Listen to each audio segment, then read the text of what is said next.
I hate men. I think men should all be sent away. I just kind of feel like men should smile more. I feel like they just don't really smile enough, and it kind of bums me out. I also sometimes I don't really think they're funny, and I don't really sometimes I just don't really get the comedy. I don't get it. You know what I mean? I don't know. It doesn't really make sense, and I want them to just talk about things that are more funny that I can relate to more.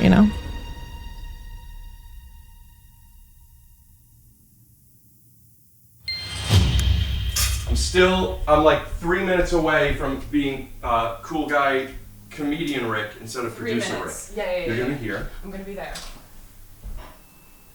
Gulp, gulp, gulp, gulp, gulp, gulp, gulp, gulp. Thank you so much for my coffee, by the way. My God. My pleasure. Vocal exercises? Very important. The music. I'll do it for you. Wow, yeah. Pretty good, right? No. Okay. Yeah, I don't know if I would use it instead. Okay. Scoot doo, blabbity blue, scoop dee. Oh yeah. This couch is so big. I feel like a little tiny person. Do you want some back? No, I like it. I like feeling so little. Is this on you? Yeah, that is on me. I'll be back in 15 minutes. Take your time. No, but I will be back in 1 minute. Give your credits. Okay. Hi. I don't really know if I have anything that's exciting, especially compared to other guests. I think I'm afraid that we will record this episode and then I will never hear it. I'll never hear it, and I'll be like, oh my gosh, guys, yeah, I was on Rick Glassman's podcast, and then they're all gonna be like, you're such a liar. The episode never came out. So I do some online silly goose videos. Air conditioning's great. And I do stand up, and least qualified person to be on this pod, but I am so excited to be here. Perfect. All right, I'm feeling good. This feels right. This feels so good. Yeah. All right. Going. Brilliant. Formatted. Done. Going. Formatted. Done. Going. It's incredible. One woman, one person. I'm not a woman. I know. One person show. It's actually, I know that was an accident, or It I'm was. assuming it was. But Well, I was talking to a friend this morning about her one woman show. Oh, that sounds exciting. Yeah, so I that's where it came from. Yeah. Hello? It's funny that you bring that up. Because I noticed that you have strong takes on women. Gulp, gulp, gulp. That's so interesting you said that on my birthday. Wait, hold on one sec. Okay. Keep talking. Keep talking. Oh, so you're silencing. Yeah. So here, no. I was really checking it out. I'm kidding. But I was, hello. Hello. Okay. Yeah, so it was your birthday, and when women are important. It was my birthday, and my one friend who was so sweet was like, let's all go around and say our favorite things about Caroline. And one girl was like, I love how strongly you feel about women's rights. Never have I once thought that I was like that. But it made me then, because I hate other women. I hate them. I want to be, you know what I mean? There's only a place for one. So then I started to see myself through that lens. Are you familiar with the Demolition Man poster? No, tell me about it. It's just similar to where there's only room for one of them. There's only room for one of us. Yeah, it feels like that. And it's got to be me. And so I then started to look at myself through her lens, through the lens of oh, I'm a feminist icon, someone who will go down the history books next to Malala. Now, is that how she actually sees you? I think that's how a lot of people see me. Okay. But I will really when I looked at myself, I was like, oh, I think I do. I think it does come across to people that I do have strong feelings. But I'm someone who thinks I'm very chill person. I think that I'm so easygoing, go with the flow. But maybe I am aggressive. Huh? What does have strong opinions of women? Why does that equal aggression? And I also, so you don't think I'm being rude? No, I understand. I want to make sure that you know that I have been working on my interpersonal skills, and in an attempt to give a call and response when people are talking, I will sometimes be going, Yeah, that's good. That's good. Active listening. I'm joking when I say aggression, but I will say I didn't realize that I came across so opinionated. oh, It's like, do you know what I mean? Like, I guess I felt that way in my mind. I didn't realize that the things that you think in your mind, they are reflected in like your work. Jokes aside, yes, would be so boring, but we'll do it for a second. This episode is brought to you by Fitbod. The Fitbod app creates a workout program that is personalized to your goals. Wherever you are in your fitness journey, get the most out of every workout with Fitbod. Get 20% off your subscription at fitbod.me/TYSO. That's FITBOD.me/TYSO. That's FITBOD.me/TYSO. Good. This episode is sponsored by BetterHelp. Find more balance with BetterHelp. Visit betterhelp.com/TYSO to save 10% off your first month. That's BETTERHELP.com/TYSO. Oh. You know, later in this episode, I think we'll talk a little bit more about this in therapy and the importance of it. Are you okay with that? Yeah, that's fine. All right. Shall we say back to Caroline? Back to Caroline. That's BACKTOCAROLINE/TYSO. Your strong takes. I don't know you very well. I met you recently. Yes, yeah. I mean more so like you have strong takes on things, and men, women being one of them. Okay. It seems like a lot of your strong takes are on the tropes and the cliches themselves. Yeah. Will you give me an example of something that makes you feel that way? I don't remember. I love that. I know that I don't remember which one.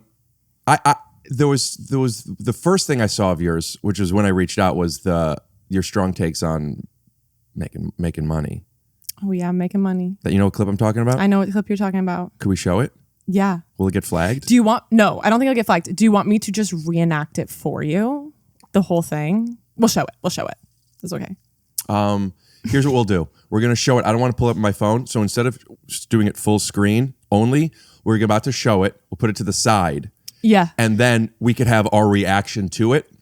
I don't know how well it'll time out. Okay, but let's try and do that. Okay, how long would you say the clip is? I would say the clip is 1 minute and 1 second. Are you confident that it's really close to that? Yeah. No, I actually am positive it's that. It's either that or 1 minute and 2 seconds. All right. Well, I'll set a timer for 1 minute, 2 seconds. Okay, here we go. Always trim up.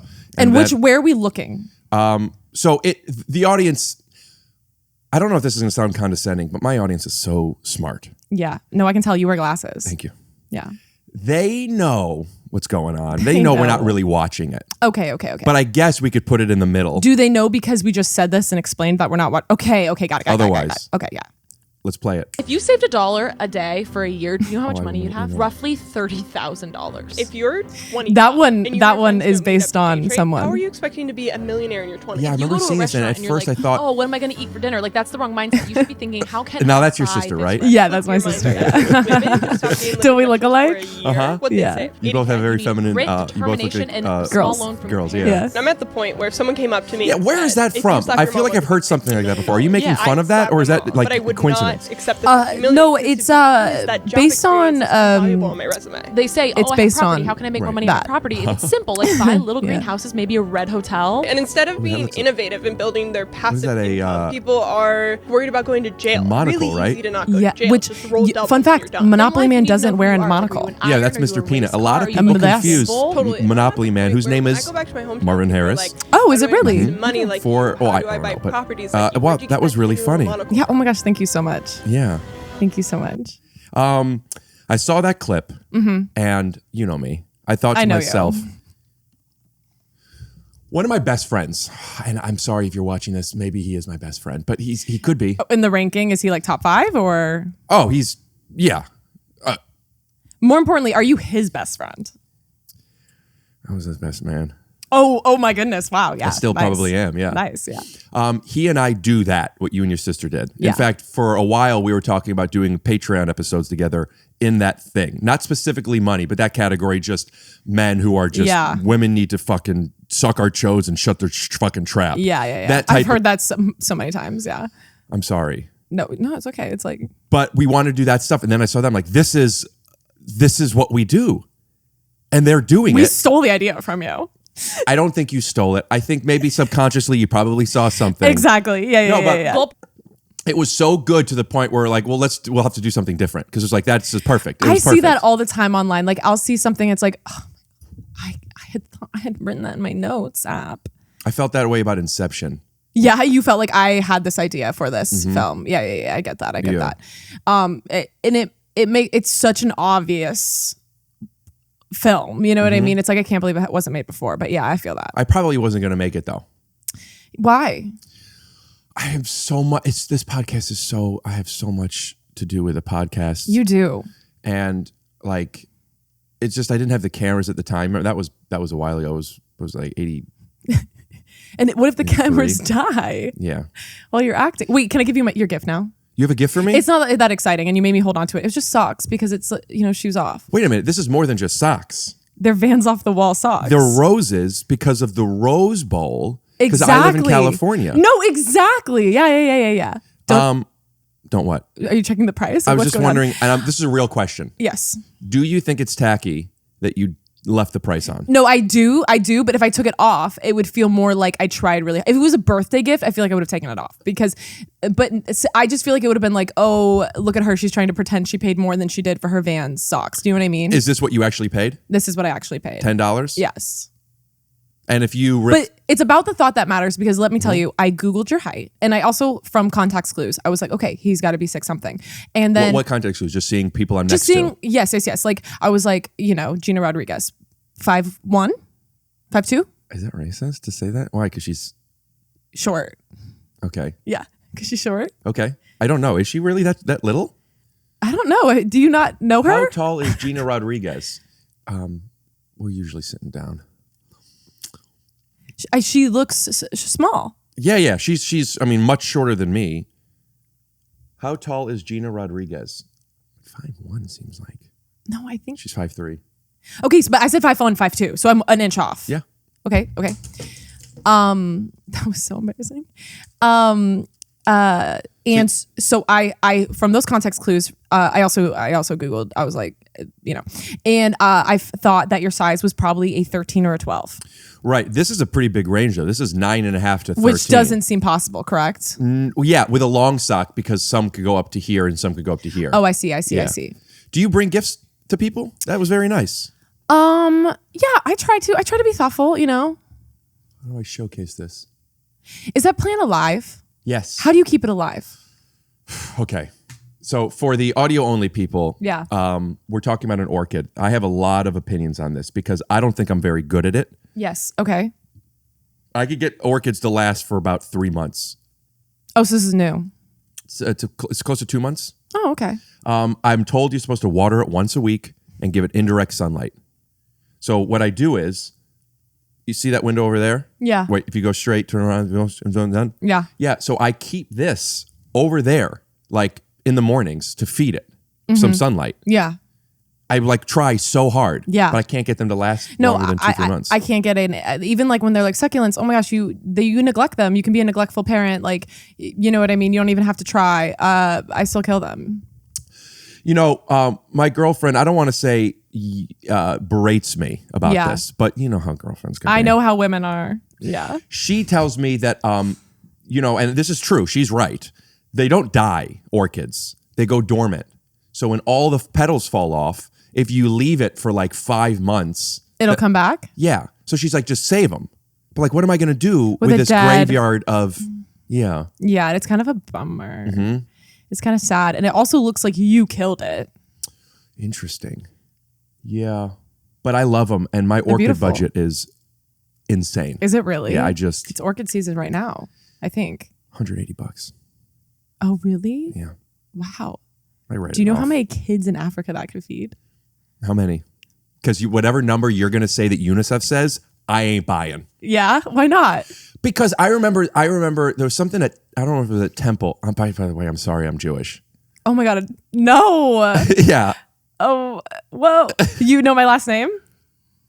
It's Baniewicz. So. Oh, are you Jewish? Okay, well, here's the deal. My aunt did 23andMe. I'm Polish, okay? Same. That's very Jewish. It's very, yeah, okay. So I think that like we had like a little bit of Jewish, but we're Polish.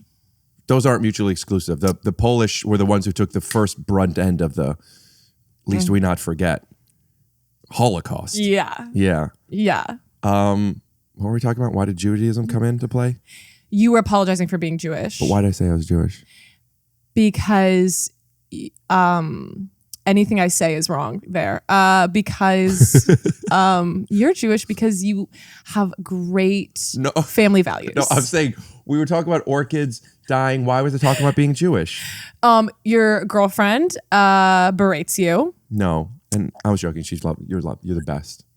You're the fucking best. But she's right about the orchids. But there was something else. There was Jewish. Whatever, fuck it. So how's your family?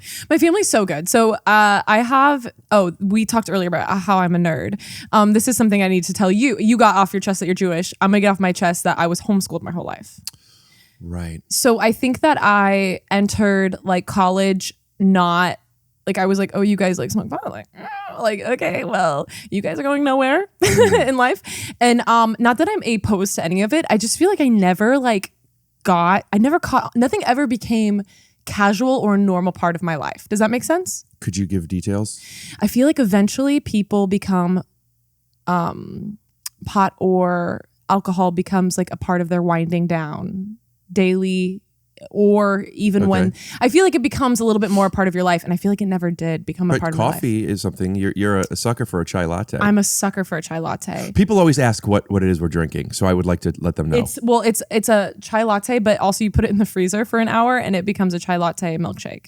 But it's not just a chai latte. It's not yours has the writing on it. It's a dirty chai. It's 2 shots of espresso, chai latte with cinnamon and 1/5 cold brew coffee. I really like it. Mm-hmm. It's really nice. And I like that there's a straw that like will hurt the environment. I don't know if this is true. This is hearsay. Am I using that word right? Yeah, I believe so. Big Plastic, one of my fucking arch nemesises. Yeah, seriously. They like were part of creating that documentary that came out that was about plastic straws in the ocean with the turtles in their noses. Big Plastic was a part of it? Apparently, it had something to do with distracting them, like to think that like plastic isn't the issue, it's straws. You make a great point. Someone else did, and it was hearsay. We could definitely look that up. That's not that hard to look up. But I no. I like How tall is Gina Rodriguez? So wait, that's very interesting. That's very interesting. Because this is bullshit. It's bullshit. Yeah. This isn't the problem. No, it's not the problem. No. It's the turtles. Why are they snorting straws? I get what you're saying, but I do have a huge take. Not a huge take, but a decent size. It's how you use it. Yeah, no, it's how you use it. Yeah. On plastic, and I'll still use it for the convenience, but I don't believe this isn't the issue. It's obviously human beings. Yeah. It's obviously human beings. I mean, it's like, but it's more than the plastic. I mean, the plastic, like, I'm so sorry, turtles. Like, I'm sorry we did that to you. But it's also like, I don't know if you would see this as not a girl, not to assume, but like just the influencer online world where they're just buying hundreds of dollars of clothes that all cost $5 each, like those like fast fashion that drives me crazy, because I don't know if you saw the video or the picture. I don't know where these people were hiking, but they were hiking and there was just burned clothing. Like it was clothing that didn't get sold. They sent it to somewhere and it was just burned. Can I ask you something that do you have the space for me to ask something without you? What do women do? Overreact. Yes. Yeah. And definitely. actually consider this. Definitely. Yeah. What is worse to you? To me. Fast fashion. Or you wearing something that is, regular size timed fashion. And then you go into a party and then another girl is wearing the same thing. So here's Would you rather have fast fashion to avoid that? Fast fashion is the reason that happens, though. What is Hadid's first name? The one, not Bella, the other one. Yolanda Hadid. There was a Yolanda Hadid commercial, and it might actually be Bella, but it's one of the Hadids. Yolanda or Gigi. Bella? No, I think it's Bella. Okay, it's Bella. It is Bella. She's doing her thing. She's like fucking grabbing her titties and doing her thing. It's a commercial before going to a party, and she goes to a party, and then there's nothing wrong with this. I mean that honestly. I think she's an Asian woman, a model perhaps. Okay. She's wearing the same thing that Bella's wearing. Is it because she's Asian? Might be. I don't know. Bella sees this and I don't remember exactly, but I think she looks at her and she goes, "Fuck that fucking bitch." You know, like that's like her thoughts. Yeah. Literally goes home. And changes. But like she does it in this way. Like I don't know if this is her home or her stylist's home, but like this thing comes up and is almost like I'm remembering this probably wrong, but like how Iron Man gets into his suit. Yes, no, I know exactly what you're talking about. And my goal in life is to have a closet like that. Do you know this commercial though? No, I don't. But I know like the visual of like those closets, like Clueless in the beginning of Clueless when she's like, yeah, this is bigger than Clueless, but okay, yes. Okay, yeah. But here's the deal. That's never going to happen if you thrift shop. But here's the hook. Here's the whole thing. She then put on this non-fast fashion. You're right. Yes, right. yeah. But she puts on she puts on her Iron Man suit and then gets helicoptered into the party, comes down and gets out. Why didn't she just fly in the Iron Man suit? It can fly.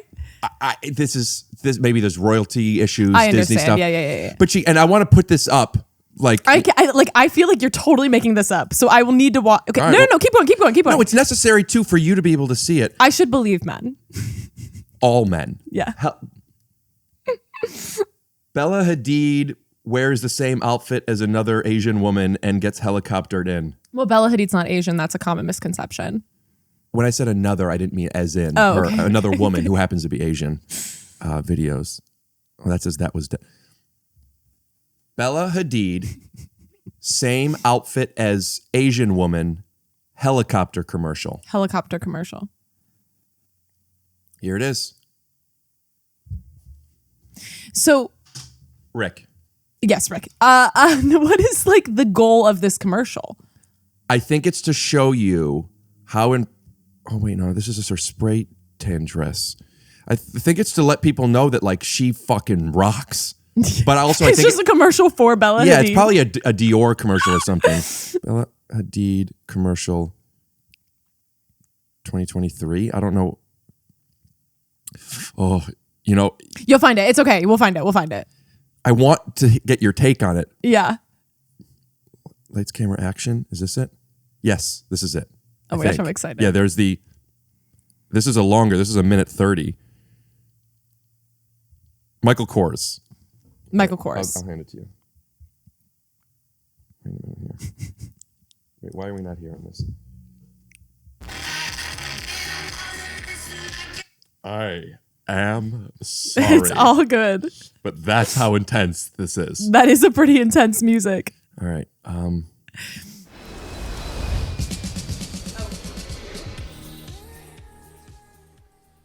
This is way longer than what I remember. My thing was like 20 seconds, but I think this might answer some more questions for me. Oh, so the Hollywood sign was Michael Kors and now it's Hollywood. I feel like it should have kept with the Michael Kors. All right, so check this out. She's showing up to the party, but what the fuck? It's not fast fashion, but it's the same dress. It doesn't feel like this is a good commercial for Michael Kors because it makes you feel like if you buy Michael Kors... You know what? I think Bella wasn't wearing Michael Kors there. I think she was wearing some fast fashion shit. That's probably... Oh, I see. Now I get it. Now she drives home, mind you. She's driving home. But she had a driver before, so how'd she get that car? Somebody else must have given it to her. Now here's her Iron Man place. And now check this out, dude. She's having like trauma flashbacks of paparazzi and stuff. Yeah, that must have been really hard for her. Okay, well, I guess that's it. Nothing more to do. She had to leave. She went home. Party's over. I would kill myself if I could. Wait a minute. Oh. That dress is different than the dress before. Bella Hadid, Michael Kors, we dance, dance, dance. Bella Hadid, white dress, black eye with glasses, flash, flash, flash. It's like a little movie. No, it is like a little movie. I like that. I think that's the problem. I think that everyone's wearing, it's wrong. You can't express yourself either. No. If you're all wearing the same thing, I don't know. Yeah. Express yourself. But what is your take on that? I thought that was fun. But do you think that's like, if you were wearing the same thing as another woman in a dress, like you're visiting here now from... No, I wouldn't go home. That's quite extreme. But does it bother you? I think it'd bother me. Right. I think it'd bother me, but I also think that if you're like thrifting and you have a more personal style, like you're more likely not to wear the same thing as someone else. Or if you wear someone's merch. Right. So I don't know. I feel like I can't say it wouldn't bother me, but it wouldn't ruin my night. I'm gonna turn off the sound on my phone, and I wouldn't ruin my night, and I wouldn't run home. But I will say, you know what? I lost my train of thought, so I was just gonna keep talking till it came to me. Hearsay. It might be hearsay, but speaking of the environment, by the way, I'm going to cut you off because that's the theme of this podcast. Hearsay? For you to admit, say, I lost my train of thought, but like, basically, I'm just going to keep going. Because of the environment, it made me think of that. What's that clip with Mario Lopez where the girl is like talking about the environment? Do you know what I'm talking about? Is it one of the like beauty pageant? Yeah. The environment thing. It felt like a character piece on that. No, absolutely. You just have to. So when you lose your train of thought, this is the round of competition that ultimately determines their fate. The make it or break it moment. The ladies will have to demonstrate their ability to answer a thought-provoking final question. Sound simple? Easier said than done, especially when the whole country is watching. We begin with South Carolina. Recent polls have shown a fifth of Americans can't locate the U.S. on a world map. Why do you think this is? I personally believe that U.S. Americans are unable to do so because some people out there in our nation don't have maps, and I believe that our education, like such as in South Africa and the Iraq, everywhere like such as, and I believe that they should, our education over here in the U.S. should help the U.S. or should help South Africa and should help the Iraq and the Asian countries, so we will be able to build up our future for our children. Thank you very much, South Carolina. This is for anyone out there who's like, oh, I want to do comedy. I want to, perform. I want to be a writer. If you lose your train of thought, keep going. Yeah. Don't stop. The worst thing you could do is stop. Just keep going. Keep talking, How much of that is true? I would say 50%. So half? I would say half, because what if you keep going and you say something stupid? But if you're doing stand up, you can't dead air. I disagree, but I get what you're saying. I almost did a pod. Do you know Brent Morin? Mm-hmm. I almost did a podcast with Brent years ago before this came out, and we wanted to call it Finding It because we love just finding it. Just, I don't know where this is going, and then we'll find it. Wait, I need to tell you, I don't know Brent Morin. I don't know him personally. So like if he listens to this and he's like, I don't know that girl. I don't know you personally. So I'm sorry I said that. Should we edit? I just feel really uncomfortable. I feel like I have an idea. He's gonna think that I am trying to act like we're friends when we're not. I know that wasn't what you meant. I could see how that could be a little weird and clingy. Yeah. Do it again. I'll ask you again. We'll just edit the other one out. Okay. Let's try again. Do you know Brent Morin? Oh, not personally, but yeah. Oh, never mind then. Okay. So, but the cruise ship industry emits more CO2 than all of Europe. Hearsay. Mm-hmm. But that's what I've heard. Do you care about the environment? Yeah. As long as it doesn't like. Let me turn this off for 1 second, actually, because we'll get back to it in a second. I want to hear your real take. Okay. Beep bop boop boop beep beep. Let me turn this off. Bop, bop, bop, bang, kink, kink. This is real. Yeah. So now this is off for a second. Tell me the truth and how you feel about the being proactive and helping fix the environment. Well, I would never tell people I care about the environment because that's literally so embarrassing. But I do, and I like warm weather, so I'm not opposed to it heating up a little bit.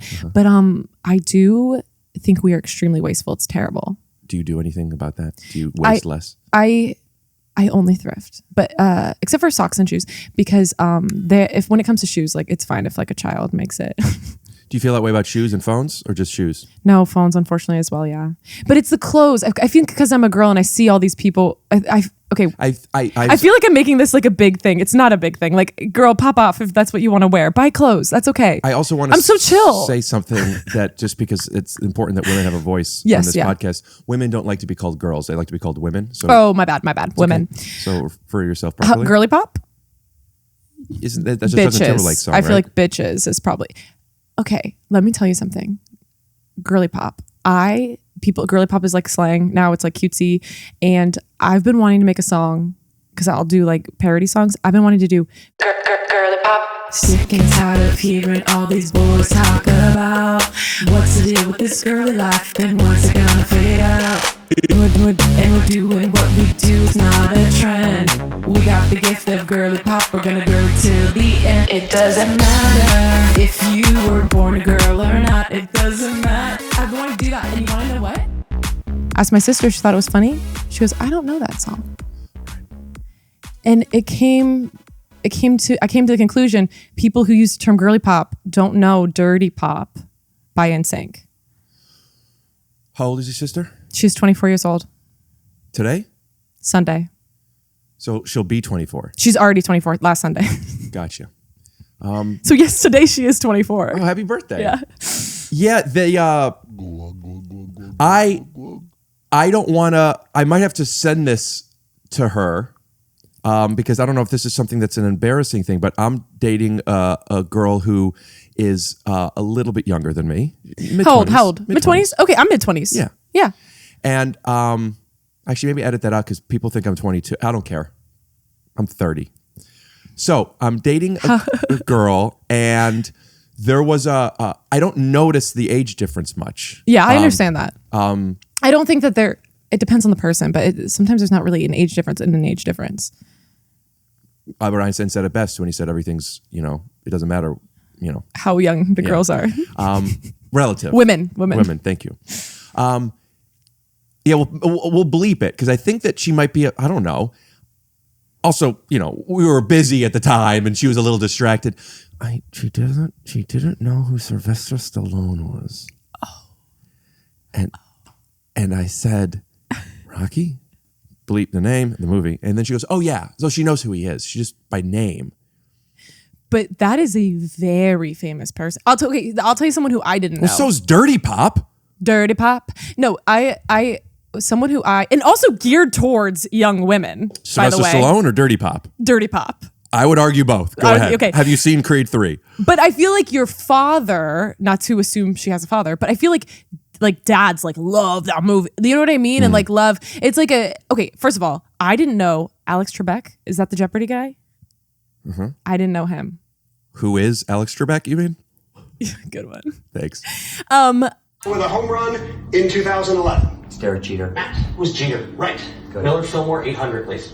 Shortly after taking office, Fillmore named this religious leader the governor Young, of the like Utah Brigham Young. Territory. Matt, who is Young? Brigham Young, right. Fillmore, 600, please. Too friendly to slavery, Millard's name is being taken off things at UB, the university at this city Buffalo. in New York, Buffalo, where New York. he was first chancellor. Matt, What is Buffalo? that's right. Euro, 800, please. You're on your own, buddy. This capital of Good luck. Belarus was almost completely destroyed during World War II. Matt, What is Minsk? you got it. 70s television, 800, please. I knew you could do it. I gave a soulful performance of the intro song, and that was We cut that out, yeah, though. I know. I wanted to show my brother a Jeopardy champion. I like to brag about that. Was he Jeopardy champion? Oh, yeah. You win money. You earn it. Mm-hmm. A lot How of times, much? That's none of your fucking business. Okay. But you were telling me about how your sister's an idiot? Yeah. Oh my God, so stupid. But I will say We don't really think I'm so sorry. Everyone, with I'm sorry. I think you're so funny. It's such a funny job that you guys do. Jesus, she's sensitive. She's no. With Rocky though, bleep. It just feels like that is a culture. I mean, there's been sequels. Well, first of all, you keep my girlfriend's name out of your fucking mouth because it I makes don't know sense. her name. Okay. The thing is, there's sequels. But she knows the movies, she knows the character. She knows it. I would argue that Alex Trebek is as much. Don't come for me. Okay. Don't come for me. No. I hear you, and I also think with this day and age, when more people are. Well, I know we're actually talking about the other older people, but I feel like now it makes more sense to not know who some people are because more people are successful, well known. But back then, it's there were 10 people who were famous. Yeah, and I could make that argument, and I will. Yeah. Backwards in a little bit. Okay. But first, in this time, there's 100 of these things, and 10 years ago, there's only 8. That's the argument. Yeah, that's my argument. Check this out. All right, check this Go out. for it. There's 100 right here. Okay. There's only 8 here. But there's 8 here, here. It goes on. I know who Shakespeare is, bro. So I'm saying just because there's more people to know now doesn't mean those Alex Trebeks and those Sylvester Stallones. I hear you. But also, I don't know almost anything except for some of the things I know. Yeah. So I get not knowing it. It's just that the reason I brought that up was because your sister doesn't know something that to me feels so intuitive for everyone to know. Everyone would know this. Yes, but of course. They don't. And I am experiencing something for the first time. Maybe I should have already experienced it and I didn't, which is like, I'm a millennial. And the That's millennials, so embarrassing. whatever, man. I have a learning disability and I figured out how to do stuff. You should have taken medication for it, but keep going. I was on different kinds of medication and it messed with me. And then I had to Okay. go to special schools. Okay, well, that's fine. That's good.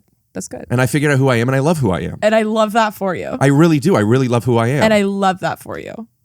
I love that you love who you are. A lot of people think of me as a goofy guy, and I am that too. Yeah. So anyways, you're a millennial and you I just want you to know that I'm also a dramatic actor. yes. There's a lot of awards and I know I know that people reference that, but there really are. I used to have a lot more up.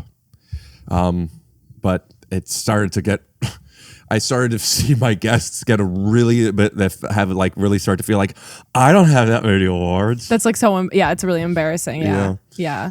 I get that. So you can't flex too hard on your guests. Yeah. Well. But actually what I was gonna say though is Dirty Pop versus Sylvester Stallone? Yes. The difference, I feel like when something's geared towards adults, they have like a longevity because like if you're into film, then you eventually watch these. Film. Yeah. Oh my God, love it. But if it's geared towards teenagers, young adults, and kids, like it kind of doesn't become as timeless because think about it, like why would I know the Disney Channel shows from, you know what I mean? Here's where you're wrong. Okay, I'm wrong. And this is geared specifically to... I'm a woman. I have a little brain. No, I think it's probably okay. This is geared specifically to younger audiences right now, the 12-year-olds, the 13-year-olds who they don't know our references. No. Right? Tell me what this means to you. Tell me. Oops, I did it again. Hit me, baby, one more time. It's gonna bang me. I know. My loneliness is killing me. And I will argue till the cows come home that they know those things. Yeah, no, I hear you. I hear you. But I don't know. I guess, you know what? I don't know what I believe in this point. And you talked me in and out of it. That, what you just said, is like, is life, man. It is life. We don't know anything, man. No, we don't. And as soon as you like a perspective like changes a little bit for you, you're like, oh man, like, dude, why did I ever believe what I used to believe? You know why? Why? Because you're human and you were supposed to. We'll And be you right were back after a supposed word to. from our sponsors. The Fitbod app has really helped me work on my core. Yeah, you like to watch the videos. I love watching core videos. I don't like doing my own workouts at home. It's just too hard to stay motivated. And Fitbod really has helped me, get into it with the video. Fitbod creates custom workouts personalized to your goals. And if you want to do it at a gym or at home, depending on what equipment you have or lack thereof, you could just use body weight. Fitbod will help guide you with that workout. And that's the great thing about Fitbod. You can take it anywhere you go. It's not like you need weights. It's not like you need a treadmill or anything. You have it right on your phone and they tell you exactly what you need to do in order to get that fucking body, that fit bod you're desired. So wherever you are in your fitness journey, get the most out of every workout with Fitbod. Get 20% off your subscription at fitbod.me/TYSO. That's FITBOD.me/TYSO. Baby. This episode is sponsored by BetterHelp. Not only are you big into therapy, as everyone here knows I am, you have been using BetterHelp for a while now. Yeah, I've been using BetterHelp. Explain to people the process. I went to betterhelp.com/TYSO. I filled out a questionnaire asking a bunch of questions, basically what your therapist needs to know about you. And then you pick through a list of therapists and have a trial or 2 or 3. Did they ask anything about if you're into Jewish guys? No. Okay. Oh, and the great thing about BetterHelp too is if you're traveling, they'll update the time for you so that you know what time your actual appointment is based on where you are. When I was in Paris, I was having a really hard time. I was really depressed. I didn't know what to do. You were all alone? I was alone. I didn't know what to do. I messaged my therapist right away and I said, hey, I'm having a really hard time doing XYZ. And she gave me some really great advice. Find more balance with BetterHelp. Visit betterhelp.com/TYSO to save 10% off your first month. That's BetterHelp, HELP.com/TYSO. We just did an episode together, episode number 2. And if you want to watch that episode, go to patreon.com/take your shoes off. Are we keeping in we show your boobs? Okay. and on your boobs all the treasure map to the gold? Yeah. Because she has a map to a treasure chest on her boobs, and we show where the treasure is, and boobs, and we show full frontal nudity, and that's all at patreon.com. So head on over to patreon.com/takeyourshoesoff. Buy it, bitch. I mean, bitch. By the way, these questions from the Discord, if you want to join, an invite link is in the description. Watch the episode at patreon.com/takeyourshoesoff, where you see her boobs and my butt. But we'll talk in a second. We'll talk in a right second. We'll come right back. Okay. And we're back. Now, there's a decent chance, because JonMichael and I sometimes let people in on the BTS. Love. Yeah. That we already cut to commercial, and then that was just a little fun little sidebar. Yes. Your blanket fell from behind you. I don't know if you mind. Are you making a blanket statement? You're saying I keep dropping everything? You do. Yeah, you did drop that blanket. Oh. It's okay. Keep going. I'm sorry. No one, the podcast listeners wouldn't know that. People actually timestamp when the blanket falls. It's a big thing. Oh, really? Yeah. And another big thing is me noticing when your blanket fell and me making a conscious decision. This is something I have been working on to leave it. So you see, I wouldn't know that. Mm-hmm. Do people usually tell you when the blanket falls? Yeah, we have a big blanketed statement, little sub game on the pod for the Glassman boppers. Okay, cool. I love it. You want to see a montage? Yeah. Do we have a you? It's right here. Oh, yeah, but it's long. Oh. That's Is it the whole? So if I open this right now, they're you'd be watching mad. it now. Oh, It's okay. too Right. bad. I don't want to. It's not. And Do you then think it's I probably will? we're probably in picture Yeah, at the I'm moment. really not. But I'm then so it's gonna sorry. compress this all into Is it the kind of rest also? the You ever montage. watch Okay, the stand up okay. on HGC?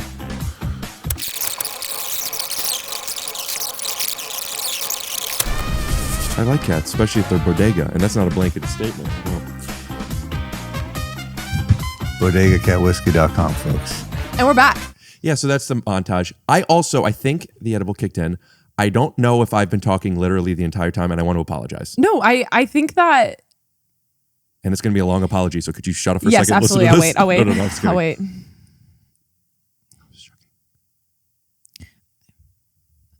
Are we having fun? Because it just kicked in for me. Yeah. And I want to play games with you. Okay, let's play a game. Let's play a game. But first, So you're really into music. what makes you say that? You have a keyboard and a guitar. Funny that you did it the other way around. I did. The audience doesn't know that. Keyboard over there. Yeah, I love music. You love it. Love having musicians on my podcast and getting to play with them while they sing and do stuff. Oh, that's really fun. But I wouldn't say that I'm so into it. Yeah. I just have a savant ability to play it. You're just so talented. Yeah. But we are going to maybe turn your song. Can we put a little music behind your? Oh my God, absolutely. Your NSYNC song. Oh my God, yes, yeah, absolutely. Should I try again? We have it. Okay, yeah, cool. Matt, who does the sound mixing for this, also is a music producer. Oh my goodness. And he adds fun stuff sometimes. Oh my goodness. So maybe we'll play something or just steal their song. Matt, if you ever need a quick little project, I need help producing some music. That was just a quick little in case he wanted. What is that, by the way? Do you see that? Dude, take advantage of that. Like, I don't know what you're working on. Oh, sorry. I did have a song come out called Dick Pic recently. It came out last week.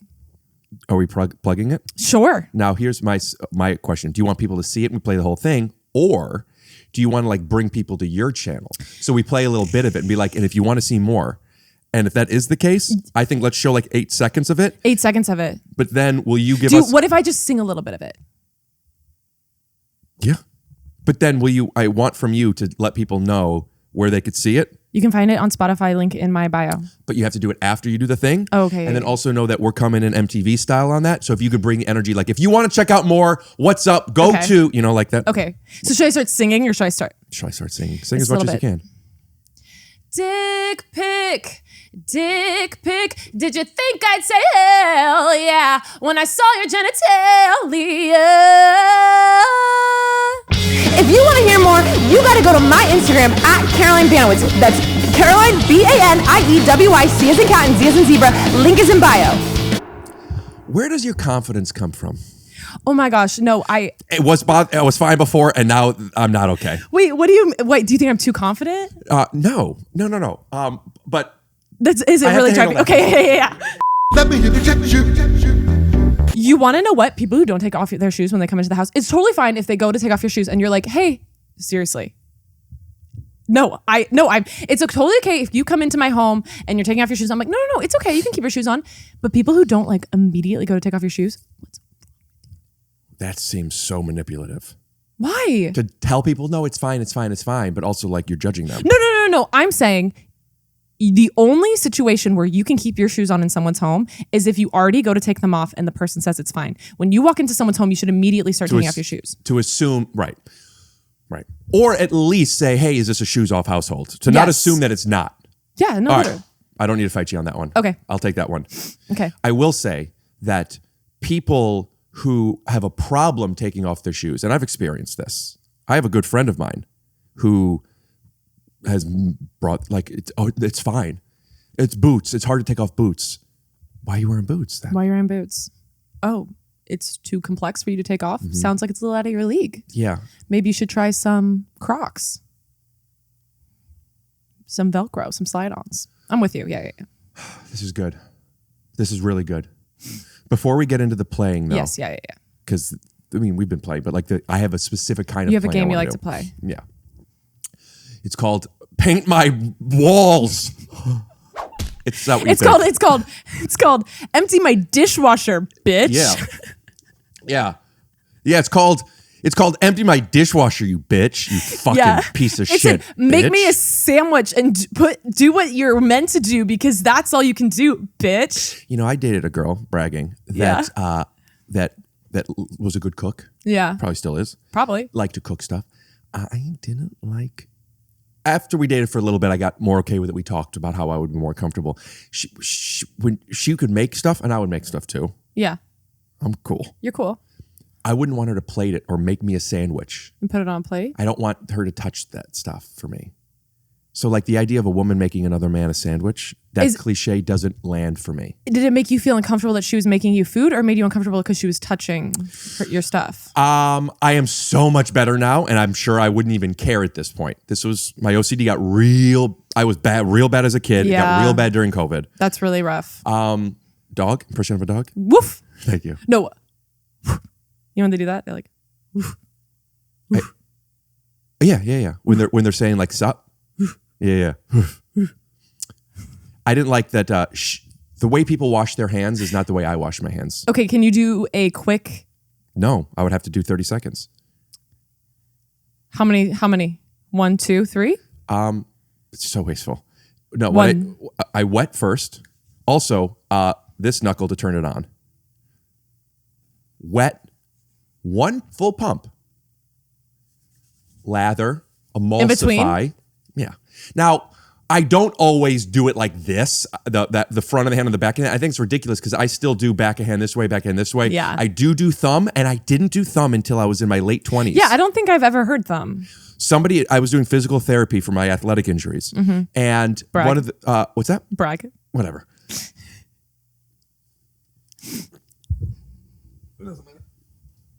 Well, that's a big one. Thank you, but I have a girlfriend. I could say that. And he comes out of the bathroom, probably after taking a piss or shit. Yes. And he goes, you ever notice that people don't wash their thumbs? And while he wasn't even saying it to me, he was saying it to someone else. I'm on my back, getting my athletic injuries fixed. And when he said that, I actually like did my thumb. Like it feels like a jerking off a thumb or something. Like I've never done that before. I've never done that. Since then, I clean my thumbs. Wow. I'll be the same way from now on. Thank you for changing my life. Okay. So now here comes the interview portion of the show. Okay. Yeah. I feel like we haven't had a full conversation. It gets serious. Okay. Yeah. How do I do this? I've never done this before. Also, Matt, seriously, take her up on that. Like, if there's something you want to help work on. No, seriously, Matt. Tell me, I really need some help. Okay. Yeah. Oh, yeah. So, are you from New York? No, I'm from Texas. Go Longhorns. Are you a fan of Friday Night Lights? I've actually never watched it. You should check it out. I think I should. Yeah. I rewatched it recently. So I know that high school football is really big in Texas, but I was homeschooled. Right. So we did have a homeschool Christian football team. Was it just you and your sister against your mom and your dad? No, it was other homes. This is. So I was a part of the homeschool Christian basketball team, but there was also a homeschool Christian football team. So it's other homeschool kids. Yes. In what area? That you didn't go to school with. So you don't know them. No, you only meet them through the sport you play. Pass me the ball. Who are you? Exactly. Pass me the ball. Eat my butt. You ain't passed the ball enough, eat my butt. You ain't checked the ball out, eat my butt. You shoot from too far, eat my butt. But you make it every time, no shit, slut, I'm the fucking man. I love it. Is that your new single? So yeah, no, and we also had a homeschool prom, which is where all the homeschool kids in the area got together and went to prom, but we didn't know each other. Yeah, so who do you go to prom with? Your brother. But really? Does everyone go alone or do you get dates? No, you know people through basketball. Like, you know people through like the extracurricular activities for homeschool people. Homeschool, classes are at home, but then it's like almost like you have recess with everybody else. Yes. So there is community there. I've never heard about this. There is community there. You have to go out and get it though. So like I really... Just like you do in the entertainment business. Like in the entertainment business. Sorry, go ahead. So I, like growing up, really wanted to do... It was like a secret passion, but I wanted to do music and I wanted to like do theater, but I was so scared to tell my parents because we're a sports family and I was so scared. And then when I finally told them, it was like, well, the homeschool theater program is an hour away. Like, I don't know if we can do that. You know what I mean? So it's like, there wasn't, we wouldn't because you weren't homeschooled. But basically it's like you had to go so out of your way for these extracurricular activities. You know what I mean? My mom told me that I couldn't take Taekwondo anymore because of, and I don't remember the excuse, but when I got older, I realized it was just too far away. Yeah, that's always it. It was always too far away or something. And you're like, as a kid, you're like, my dreams are crushed, but it's like, it's just convenience. It's like, Were you a little, what's the word I'm looking for? Like theatrical kid while playing basketball and like. No, I think like in public settings, I was very chill. I think I was like probably loud, but I was like I did bite a girl in a game one time and that was dramatic. What did she do? She screamed, she bit me. No. Yeah, of course. Of course. But what did she do that made you bite her? She was just being a little too rough. Yeah, dog again. Yeah, well, bite her. I don't know. You're talking to the wrong guy. I bite people. I do. You bit me when I walked in. Well, Yeah. I was just saying hello. Yeah. But I do bite people when they bother me. Yeah. That's the thing I've always done and will always do. Totally. Like, I think it just makes the most sense. Because I'm guessing this woman. Well, she was a girl, but yes. Right, but now she's a woman. But now she's probably this a woman, woman now has probably never done that since she was a girl anymore. She probably doesn't step out of her lane. Listen, I taught her a lesson. Mm-hmm. So yeah, I think that I was very angsty. Right. But most kids are, so. Right. Now you have one sister. No, I actually have 3 sisters and a brother. You have one younger sister. I have one younger sister. 2 older sisters and an older brother. Yeah. Your older brother's the oldest, right? Because sister, brother, sister. Sister, brother, sister. Yes, like the show with Marcus Houston. Totally. You know what I'm talking about? No, I have no idea. It was an old Disney show. The pilot, after the pilot, they cut like 4 or 5 of the main cast members. Oh, really? And they just made it sister. Yeah. Oh, good one. Sister. Racist. But so you were being homeschooled. Yes. Now the age differences are, I assume, and correct me if I'm wrong, but I won't be. Between each sibling, it's approximately 2 to 3 years. Yep. Right. 3, 3, 2, 3. Is that from Contra? 3, 3, 3, 2, 3. 007-373-5963. I know is the password to Tyson. Yeah. What were you saying it is? I was saying my sister's 3 years, my sister to my brother is 3 years, my brother to me is 2 years, and then me to my sister is 3 years. So it's 2 to 3 grades traditionally. Yes. But that's quite a different curriculum. So does that mean each of you are there's 5 of you, yeah? Yes. You're each in like your own grade class? Yes. So you're basically your dad, can I say that? No. Mom? My mom, yeah. You basically your mom. I have a dad though. Yeah. Is he in your life? Yeah. I think. I mean, a lot of that's not, a lot of times that's not the case. And that's just such a fucking, that's actually why I have this. I was going to ask you if that was your family. It's a buddy of mine's family, but it's important to remember that you're like, oh, a single parent household. And a lot of people assume it's a woman because a lot of times the man will leave because of planting a seed. Yes, of course. But like you cannot blame him. But to make it about the man or the woman and to not focus on what it really is, which is the children of divorce or single parent. Exactly. Stay together for the kids. I heard Blink-182 sing that this weekend. Oh, I don't necessarily feel that way. People can get divorced. No, it's just the name of the song. Oh, okay. But yeah, that's what this represents to me. Yeah, no, that makes sense.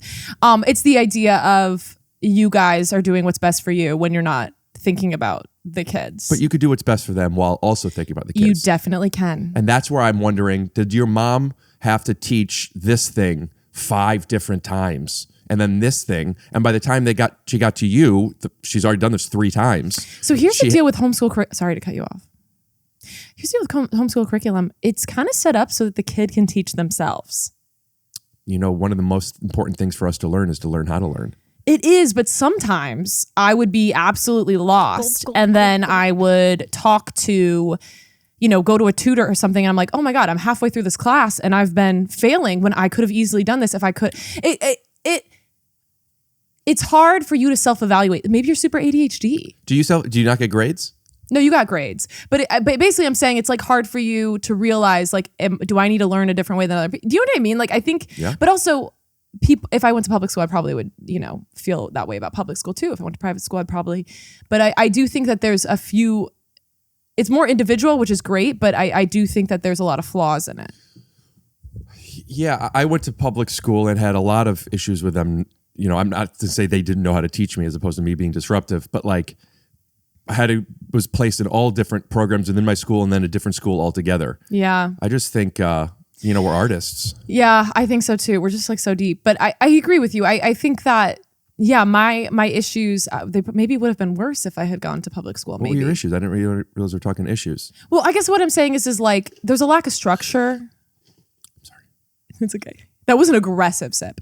There's a lack of structure in homeschool curriculum. And I think that I needed a little bit more guide. I think what I really was missing, that is the only thing that I will probably say, that like the extracurricular and like just a sense of like knowing other kids and like, figuring yourself out. You know what I mean? It's like, you can't leave you can't, in like those like, it's like a cliche and like, coming of age films where the girl will leave the house and then get in the car with her friends and like put on a different outfit. Oh yeah, and maybe even like grab a cigarette from the somewhere in the car and like put it behind her ear for later. Maybe put on some lipstick she's not allowed to wear. Yeah, and even like we didn't expect this. Even the friends like didn't expect this, but she pulls like a little handle of whiskey out from under her bra. Yes, yeah, her training bra too. So it's like, how could they not see that? Right. I feel like that was. Are there any more? I think that those are all the main ones. Those were all the main ones. Because I also know there's the one where when they get out of the car and she drops her purse and a switchblade comes out and the friend's like, "What, Stephanie? What the hell's going on?" She's like, "We're gonna have a lot of fun tonight." Yeah. I feel like that, like, there's like a lack of like getting to be being someone else that your parents don't see. I don't know if I understand. Are you saying kind of like when the girl like, bye mom, bye dad, I love you so much, I'll see you later. And then she goes out and then she takes off the outfit like this. Yes. And underneath she's in lingerie. Yes. And she has tons of Magnum condoms in her purse. Exactly. I get what you're saying. But I feel like, but also like I was very religious growing up. So I think that that's also a little part Texas. of it. Yeah, Texas. I feel like it was a little bit like even things that aren't shameful, not that underage kids having tons of Magnum condoms are shameful, but even things just like expressing yourself, wanting to wear things that weren't even like leggings, like those were all frowned upon. So I feel like there wasn't an ability to be myself. Like even like growing up, like secular music, like Hilary Duff, NSYNC, Dirty Pop. Do you think that's why your sister doesn't know it? And if so, why did you know it? Because I went to a Christian summer camp where a girl showed me NSYNC, and I didn't know NSYNC until then. I went to a Jewish summer camp where I was introduced to the Backstreet Boys. That feels like parallel universes. Definitely 1,000%. Huh. Yeah. Except I feel like Jewish camp would be more fun. Yeah. Duh. Than Christian girls camp? Yeah. Wait, did you go to one of those camps where you were gone like all summer? A month. A month. Okay. Yeah. Sleepaway. Sleepaway. And my mom sold perfume. And what I'm about to say isn't true. But hypothetically, she could have done that. She wouldn't be allowed to give me a whole bunch of testers because those are the businesses. Those are the businesses. Yeah. Sorry, allergies. But it's so funny that you say allergies because it looks like you're winking to the camera. Oh yeah, no, I was like trying to turn away from you to handle it, but I see how it could look like that. Yeah. But tell me one more time. Tell me you don't see that. What am I? Oh, so. If she were to really fell for that. Okay. Yeah. So if she gave me all these testers, I would keep them under the bed. Yeah. And I would use them for trade to the counselors to bring me back something or to campers to not dunk me under the water and keep me there. Oh. So yeah, okay, totally, yeah. But you went to Christian summer camp that you hypothesize is less fun than Jewish boys' summer camp. I feel like it. Okay, so in the Christian summer camp, we did do a choreographed dance to Our God is an Awesome God. And we did a choreographed dance to that. We learned that as our extracurricular activities. Our God is an awesome God. He reigns from heaven above. That was the first time I ever heard that song before. That's like You've never heard Our God is an Awesome God. He reigns from heaven above with Our wisdom. God is an awesome God. He reigns from heaven and earth. His soul is one, his love is true, the merriment of mirth. He's our God and we love him. He's our God and we love her. We love her. We love ourselves in his or her image. It's definitely a hymn. I don't know. Well, that's what the Bible says. You thought, but no jokes. Let's hear it. You were Christian. You go to Christian summer camp, and did something happen to you? Okay, you know what? Now that I'm like, we're comparing traumas, and I feel like I need to make mine worse. So What you is feel my bad trauma? for me. They were dunking you under the water. One guy did it one summer. It was the only time I was actually bullied, other than my brother. But I was just joking. Wait, how many siblings do you have? Is this boring because they already know? I don't think anybody knows. Is it a mystery? We already saw him. Just one older brother. One older brother. Yeah. No, I grew up, I feel like I just was very sheltered, if that makes sense. And I feel like I didn't even just like my parents didn't listen to, like, everyone's like, oh, my dad showed me Bruce Springsteen. It's like my parents listened to hymns. Like, I feel like I missed out on a lot. You know what? Would be a great opportunity to cut to hymn sponsorship. Hymn sponsorship. Our God is an awesome God. Oh, the one that keeps you hymns. erect. Hymns, yeah. Or keeps you having hair. HIMS. Yes. Yes.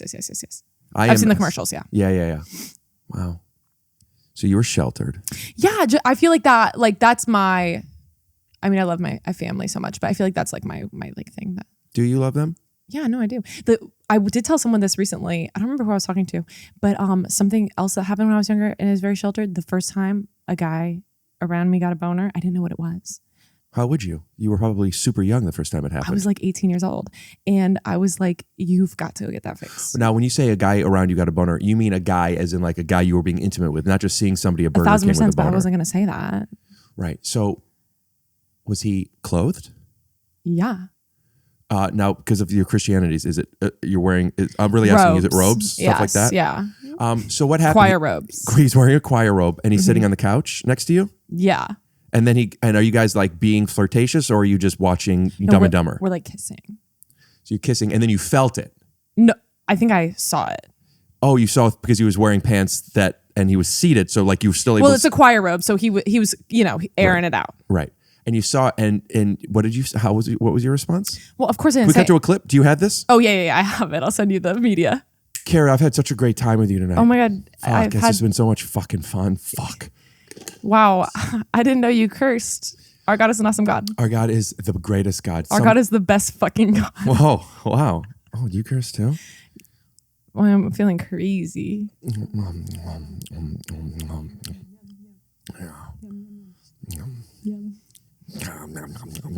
Are you okay? What's going on? I love God so much, man. What do you mean? What's going on? What's going on with you? Not much, man. Did your mom give you that social studies test the other day? Fuck. Yeah. Oh my gosh, it was so hard.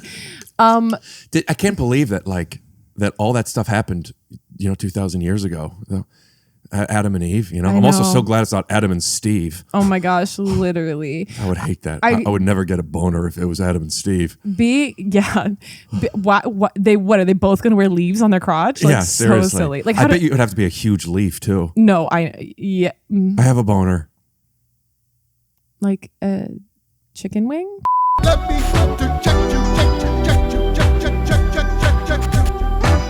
As a working actor, what do you think of my performance? Honestly, I thought it was really. You're gonna think I'm joking when I say this, so maybe I shouldn't even say it. Gulp, gulp, gulp, gulp. Yeah. What do you mean I'm joking? I thought it was, no. I was gonna do a thing where you're like, no. No. Tell me. What do you mean? Just as a working actor. From her asking that, now let me just respond to that now, JonMichael. Okay, action. I thought it was really great. Really? Yeah. Do you think that you are going to call your industry friends and be like, I found the next Emma Stone? Is that what you think it is? The next Emma Stone? Me? Yeah. Yeah. If you could have a career of anybody in the entertainment business, Yes. would Emma Stone be in your top 10? Oh, she might be in my top 10. I just think we're very different. So I don't know, like they don't feel like parallels to me. Does that make sense? Mm-mm.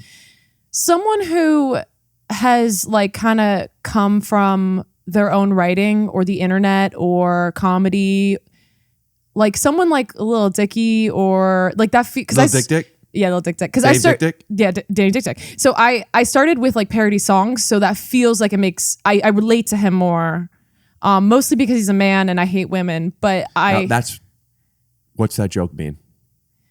That I hate women. What do you mean? What does that joke mean? Your satire of stuff is feels to me very geared toward making fun of the point of view of guys online. Yes. Mm-hmm. Guys meaning making fun of guys as the woman. Yes. So as a woman making fun of these guys. Yes. Who have this point of view of women suck. Yes. You're then adopting that. Yes. So I get that. Uh-huh. But what I'm genuinely asking is, where do you actually have a point of view on that stuff, or is it just how? I'll speak for myself. I'm very attracted to certain structures and genres, so it's fun to play with those things, even if I don't have a take either way. Yeah. Do you have a take on that stuff, or are you just making fun of content? I think that if I am so lucky to be given an idea that I think is funny, because a lot of times I have ideas and I don't think they're funny, if I will make it. And I do think that I just think it's frustrating. I think it's frustrating to get on the internet. And the problem is that I'm also a woman, so I'm getting this, whereas the timing couldn't have been worse there. I genuinely was looking at the cameras and make it sure they're died? going. No, as you're saying, I'm a woman, and I'm just like not paying attention. You're like not to paying. you. I mean, I get it. That was not my intention. Yawn and on. Okay, so here's it's good because then I'll try again and it'll be more concise and make more sense. But you have to ask the question again because I can't remember it. Ideas given to you being a woman, it's frustrating. There's something you were frustrated by. Oh, okay. So I am a woman online. So the comments I get that are like, shut the hell up, bitch. You know what I mean? And things like that. I'm getting those. So I see those more. I see that more. It bothers me more and things like that. You get those more than men. I believe so. Okay. Or I get the same amount, but the things that they are saying are more somewhat volatile because it's like, I get people saying they're gonna like sexually assault me if they see me. And it's like just so it's one of those things where it's like these are weirdos online. It really doesn't bother me because they really are weirdos online. But it does fuel this fire of like men on the internet are gross. You know what I mean? Mm-hmm. And then because it is the men who make the content. Not all men who make content, but it's also the fire that they fuel. So I don't know. That's good merch, by the way. Not all men. Not all men. Believe men. Not all men. I don't know, obviously, Mr. Andrew Tate, but I do know people who have interviewed him and spoken to him, and they similarly to how you similarly to your relationship with Brent Morin. Of course, yes. Not personally. Perhaps. So are you saying Brent Morin and Andrew Tate have this thing in common? A little bit. All right, go on. So I've never met him, but I do know people who have interviewed him, and they said that he turns it up on camera. Mm-hmm. And like Larry David and Curb. Exactly. And I totally get that I know that the more outrageous the things you say, the better the online attention is. But Maya Angelou? Yes.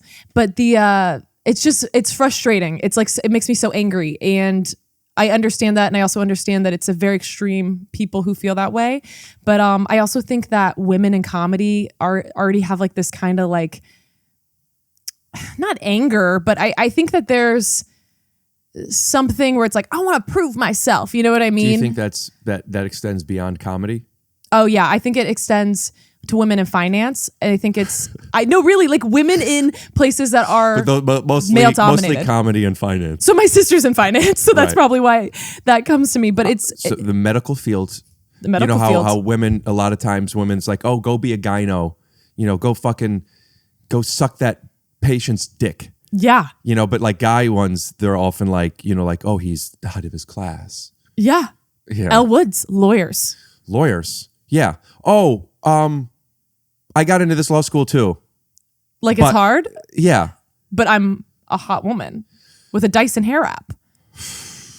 You know, where is the luxury of when you're a woman in in comedy and you're a good looking woman versus, and I know this is going to sound Rick, there's no such thing as ugly and good looking, and then you have women in comedy who are not good looking. Yeah. Right. And there's really no in between. Right. I mean, sure. There's when it rains, it's just slow. funny to say there's nothing in between. Somebody's going to look at a woman and either say, I am attracted to them or I'm not attracted to them.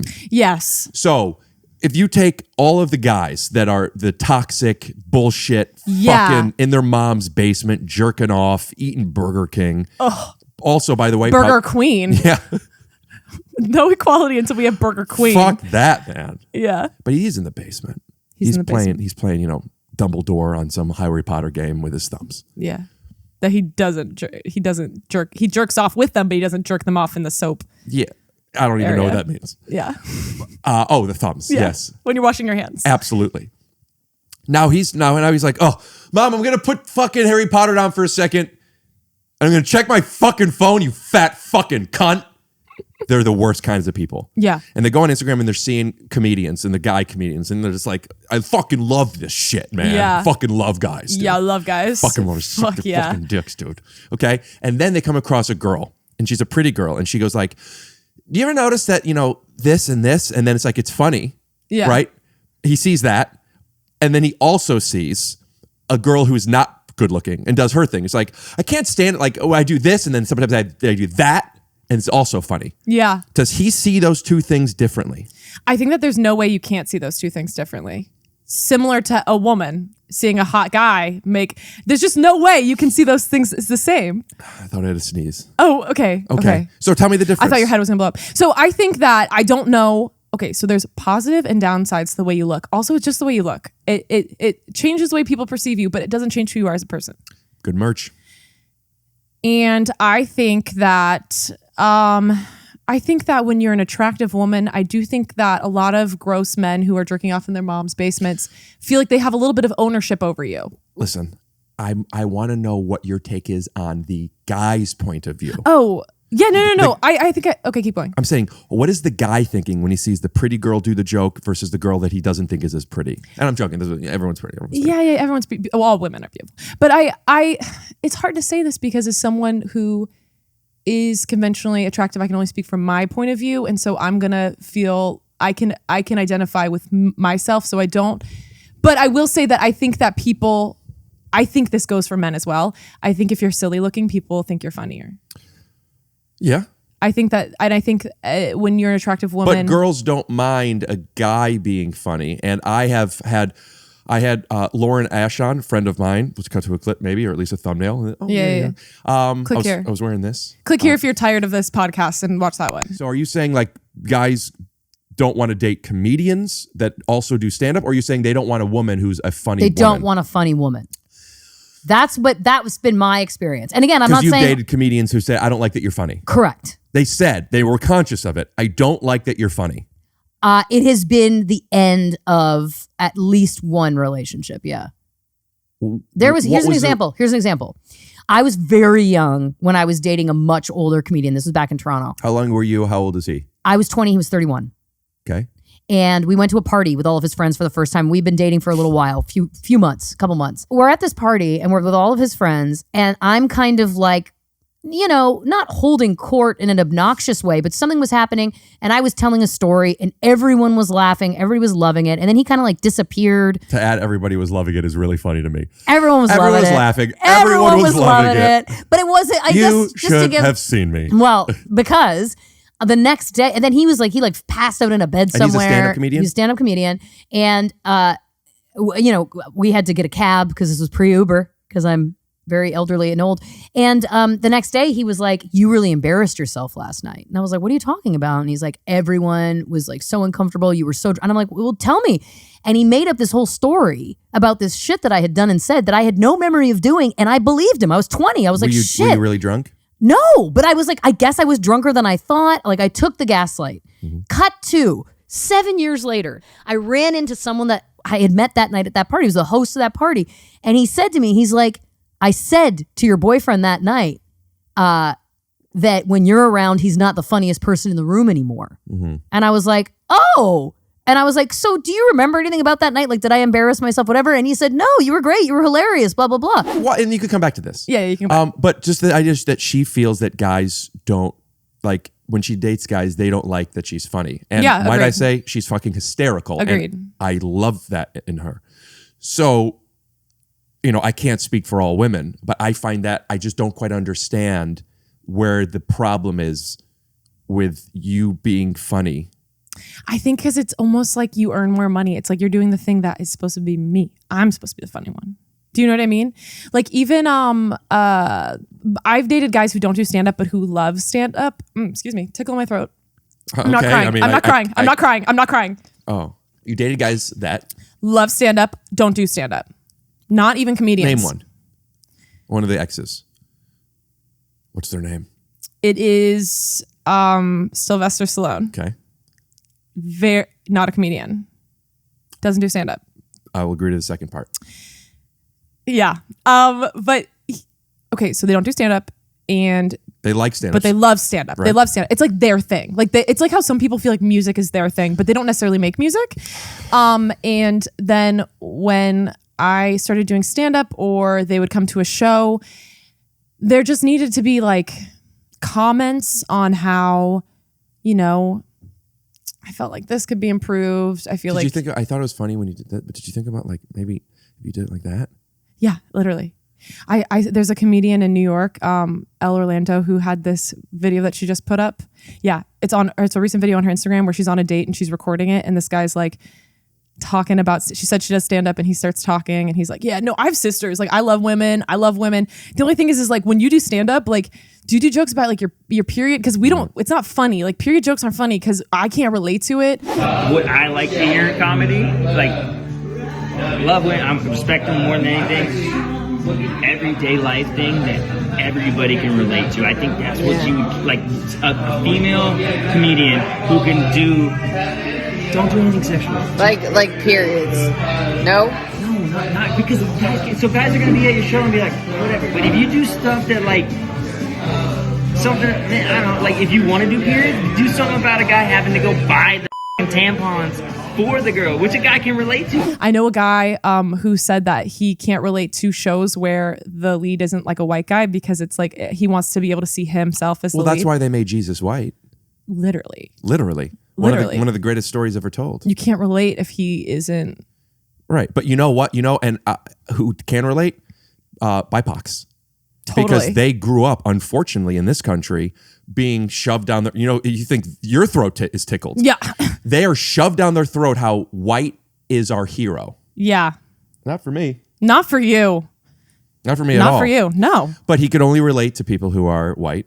Yes. So anyways, I think that those guys, I think that they weren't giving me a fair chance. I think that probably they saw themselves. They felt like what I was doing was an invasion of what they love, and they only want to see it the way they want to see it. Do you know what I mean? It's like if you love R&B and then you listen to a song and you're like, well, I want it to be like this, and it's like, this isn't your song, homie. Right. So I do feel like your friend said that men don't want to laugh at women. I do feel that way. Well, you know, I'm going to do something on this podcast that I didn't do on that one, and I'm going to say I'm sorry. You should be. I know. I'm sorry that happens. No, it's okay because I think that it gives women a type of. It gives now that he's asleep, I can speak directly to the camera. I think it gives women it gives you a type of. I don't want to say anger, but I think in the long run it helps you because it gives you this type of I'm going to prove you wrong. It gives you a chip on your shoulder that helps motivate you. Back to my friend John. Dare I say best friend? Dare you say? He is very motivated by the chip on the shoulder. Mm-hmm. In fact, I don't know if this could work now, but I'm going to see if he could explain that to me. I want to get him on the phone. If you didn't know what I was doing, imagine I was just like, no, I thought maybe. Taxes. I thought maybe. Oh, maybe the Bella Hadid commercial again. That's how it rings in Europe. Oh, I see. Well, make sure you're on the Wi-Fi if you're calling. Well, that's why you're FaceTiming. That makes sense. Audio calling. Hello. John, Rick Glassman, Take Your Shoes Off podcast. Got you on the pod. How you doing? Hey, Rick. What's up, man? It's John. Nice. John, I'm here with Caroline. Caroline? Hi, Caroline. She's one of those that girl I sent you that video, or I tagged you in with like talking about money and, like, fucking. Oh yeah, the money girl. Yeah. You said that you thought she had a lot of potential, right? Yeah, that's what John. Yeah, I thought Thanks, there was John. something going on there. Thanks. Thought if she keeps working on her craft. That's the same girl. Allison is there. Your wife, yes? Yeah. That's the same girl who kept objectifying and saying like, "Damn, look at that! I would like daddy wants his tickle my throat. Tickle my throat. Rick. Bro code. Okay. All right. Well, even money then. But I called you for a reason. Okay. Okay. By the way, how is Allison? She just had her second child. It's amazing what the woman's body could do. Women Would you are agree? amazing. Dude, the body's back and it's better than ever. Thanks for asking, dude. Oh, is that pun intended when you say assing? Because my boy John loves a big ass. That makes sense. Buddy, old pal. So this broad's boring me about how she has a chip on her shoulder because the online community, blah, blah, blah, women, this and that. Fuck the online community, yeah. But, and I'm like, my best bud, or, one of them, we'll figure it out. We'll close. It might be my best. I was his best man, Yeah. You're definitely his best man. Yeah, you don't have as many friends because you're a family man now.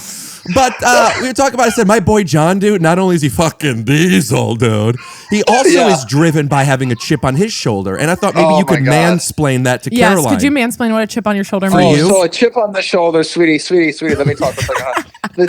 The chip on the shoulder is when you've been wronged and you use it as fuel. Most women tend to be like, oh, he was mean to me. I guess I'll go cook. But what we like to do is be like, hey, I'm going to go sell another fucking movie. Yeah. That's how, yes. Yeah, and you're driven by a chip on your shoulder, right? What is your chip?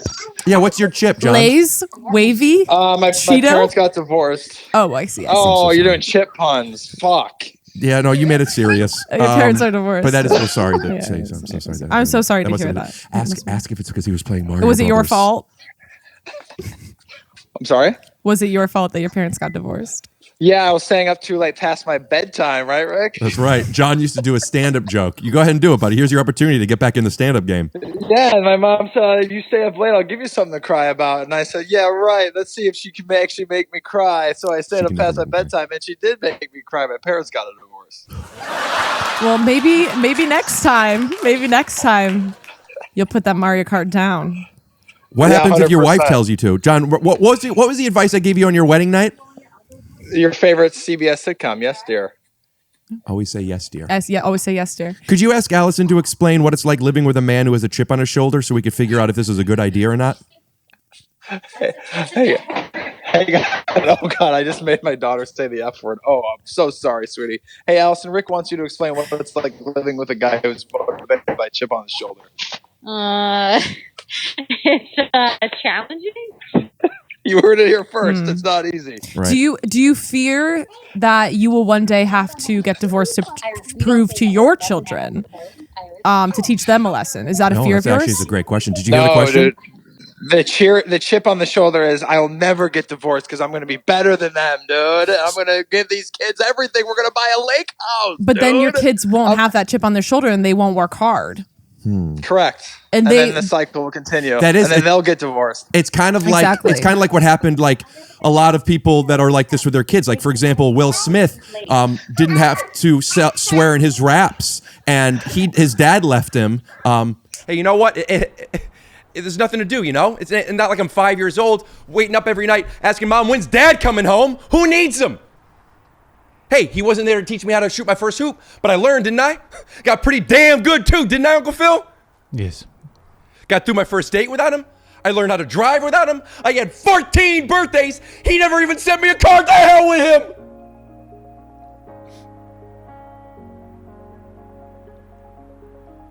You know what, Uncle Phil? I'm going to get through college without him. I'm going to get me a great job without him.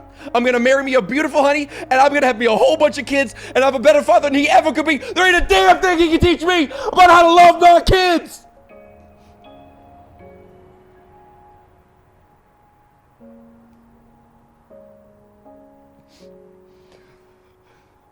How come come you don't want me, man?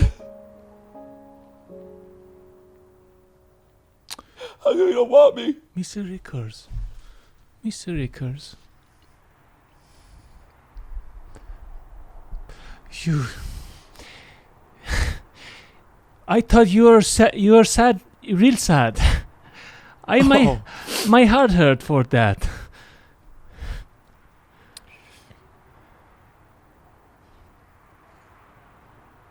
It's black people. And it was very dramatic and well done. And but now his kids are all like, they're doing movies about fear and like, you know. What fear do you have? What is the fear that you have? You know what I mean? Yeah, John, what do you think that your kids are going to then be missing? Oh shit!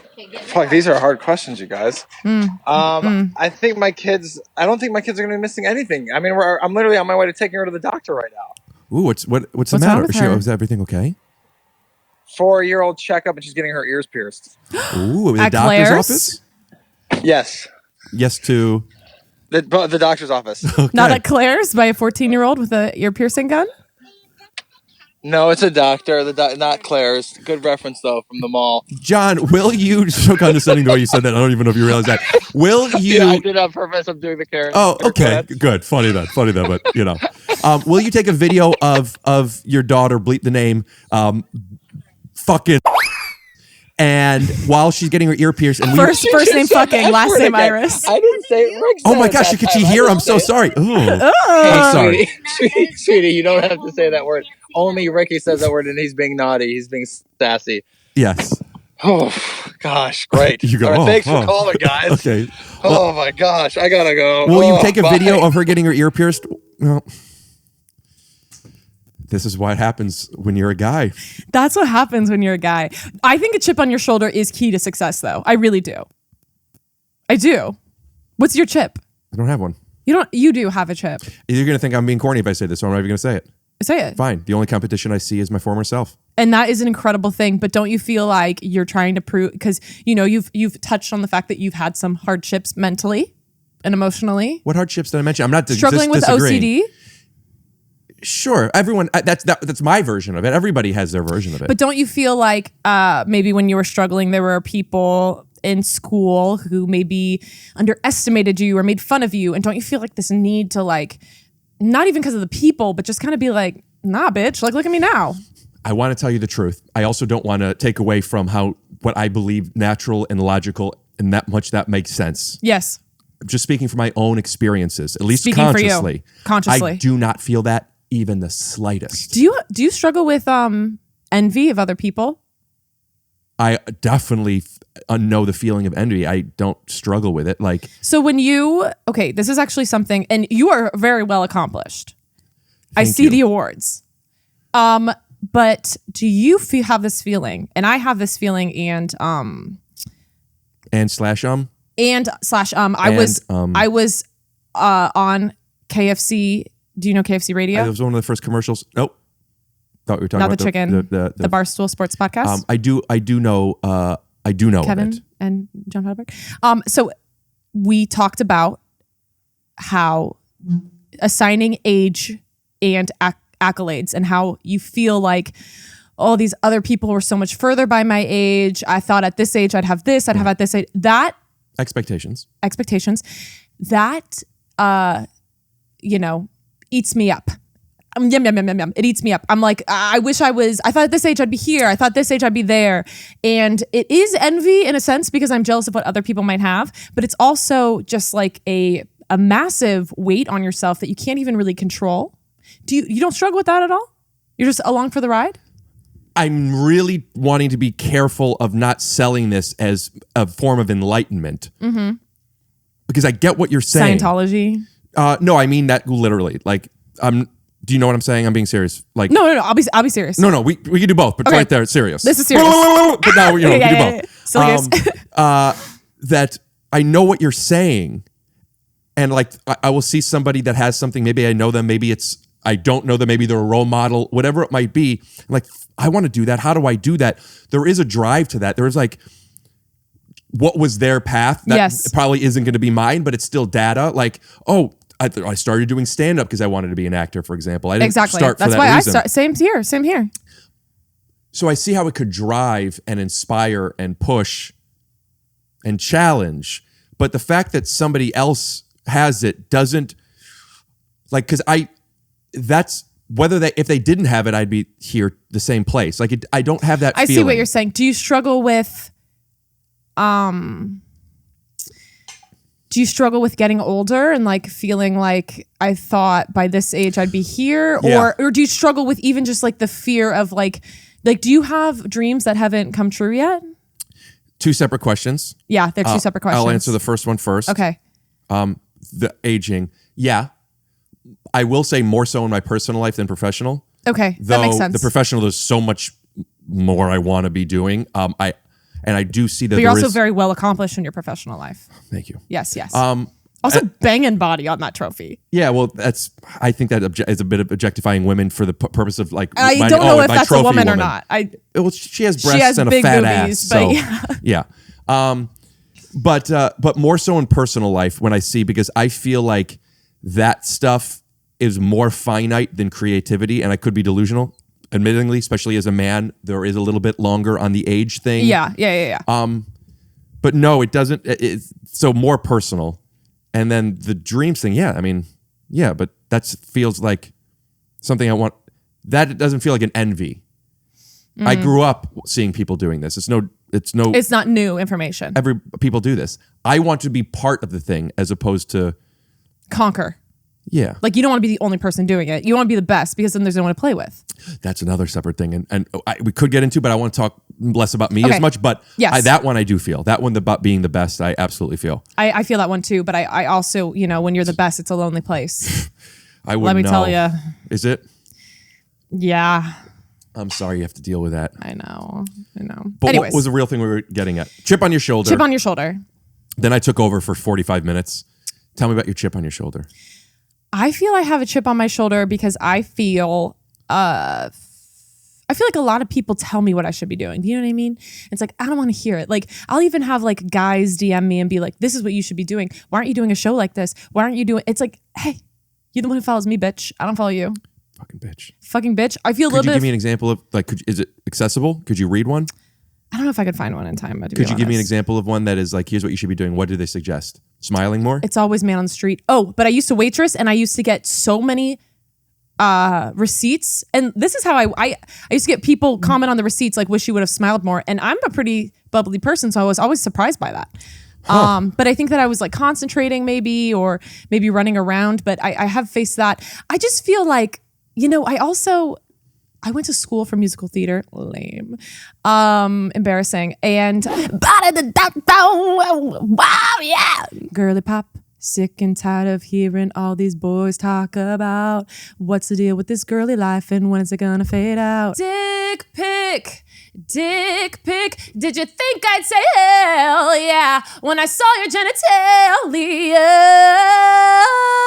One more time. Our God, whoa, is an awesome God. He reigns, yeah, from heaven above with wisdom and power and love. Our God is an awesome God. Yes, He is. Our God, He is an awesome God. Yeah, He is. He reigns. Yeah, God. I had a professor when I was in college for musical theater who told me, he was hard on me. And he even told me at one point, if I wanted to work in the entertainment business, I would have to get a boom job. He literally said that, college professor to like a 21-year-old girl. And he told me, class? He was like the head of our theater department, our musical theater department. What school? I'm outing them. It's Oklahoma City University. You're outing them? You mean you're protecting other women? Yeah, I'm protecting other women. It's a university in Oklahoma known for their musical theater program. And they said that. And also there was just like, he told me I needed to work out more, and he told me I needed to dye my hair blonde. And it was just like, there was always something. So you dyed your hair blonde? I did dye my hair blonde. Yeah. And it started, it's an endless world. But you would go to the shows and you would see the men in those shows. And a lot of them were very, very talented, but it just felt like the bar was so much lower in general. I'm not speaking about they were very talented as well, but it just felt like these women, you had to be talented, you had to work hard, you had to look the right way, and you had to, in every sense. And it's like, I don't feel that the men were held to that standard. And then I moved to New York and I start like, doing comedy, and it felt like it was so hard to make friends in the beginning. And like, I felt like the guys always had each other's backs. And that's something us women could work harder on. We could work harder on, having each other's backs and like lifting each other I say up. all the time that women helping women is the biggest turn on to me. I really think that we could be less jealous of each other. And I really think, or acknowledge that and express it in a way where it is not as unkind. And I don't blame women for that. I do think that the hormones in their body. Yes, absolutely. They're so emotional. But I do think that we feel this sense of competition because it does feel like there's not a lot of room. Like they'll throw one woman up on the lineup. They'll throw a few women up on the lineup. And I want to be that one woman. So it's almost systemically we're forcing you guys to be competing with each other. Yeah. And so I don't blame women for that. But I do think that something that men are superior, but something that men do is they really do kind of look out for each other a little bit more than women. I don't know. Because I feel like from the outside looking in, and also I'm generalizing, obviously, like, this is a lot, but I feel a chip on my shoulder because I feel underestimated. I feel like there was always, even in college, like I had a group and I was like the least funny one, you know what I mean? And now I'm the only one doing comedy. And I feel like this, like I don't know if you look back at people who believed in you and it's like, I don't really know if there were a lot of people who believed in me. I know that sounds like kind of sad. That's kind of sad to say, but I feel this need to like prove it to people and show them, because I feel like in college, like there weren't like people who like really believed in me. And then, in the beginning of the thing too about stand up is, everyone's mean to everyone in the beginning. So it's not like men are excluded to that feeling of being left out. I don't want to co-sign that. I so disagree with that. Okay. Well, that's interesting. But that's just, you also have to hear like the men's experience as well. But it felt like, so hard to get put on like a lineup. And even then you would hear like everyone laughing. And by everyone, I mean the other comedians laughing for the other guys' jokes. And then they were like, wouldn't laugh for you. And it's like, okay, listen, I got way more laughs than the audience then. But so anyways, I kind of feel that way a little bit. And I don't know how much of it is personal or how much of it has to do with gender truly. And I think that like it gave a chip on my shoulder, and I don't think that's necessarily a bad thing. Yeah. I agree. Yeah. Whatever puts the wind in the sails to move it forward. Yeah. How do you feel about that? I was saying before, my best bud, one of them. I know that's maybe how he's not driven. The top, yeah. And I know that works for him. I also think it's really funny. He'll text me sometimes and name somebody who wouldn't put us up at the Comedy Store literally 10 plus years ago. I haven't thought of this person. I haven't seen this person. He's like, John and Allison are working on a lot of projects at the moment. They're doing very well. And they have stuff that they sold and stuff that's coming out and working on this. Yeah. And now he messages me. Sounds like someone you could, get me in contact to help my career. Oh, I thought, yeah. Yeah, totally. Yeah, we'll see. We'll see how you work with Matt, our mixer. Totally. But he'll message me out of nowhere and be like, such and such is never going to get a job on my show. Or like these things. Yes. And I know he's joking because I'm sure if they auditioned, he would.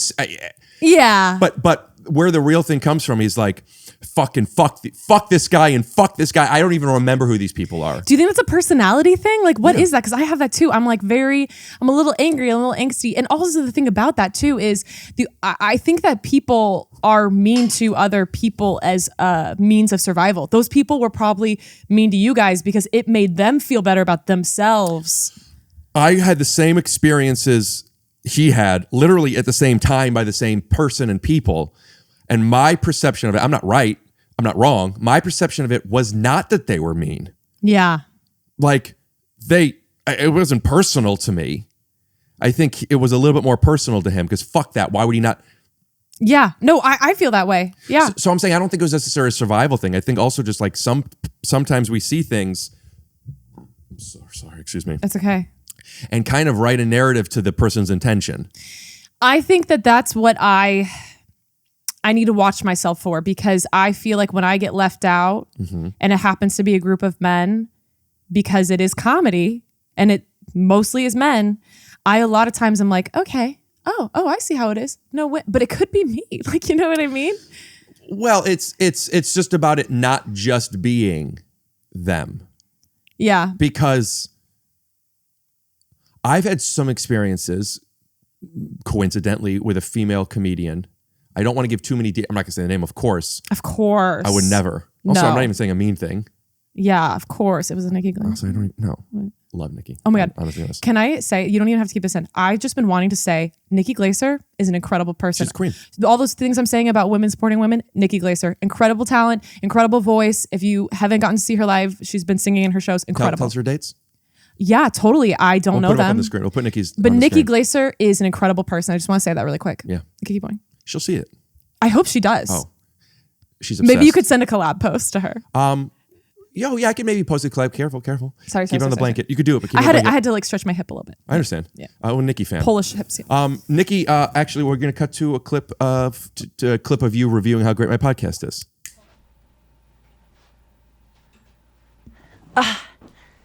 All right. It's Nikki Glaser. And hold on. Wait, this is so take your shoes off, not being ready. And setting things up while it's going.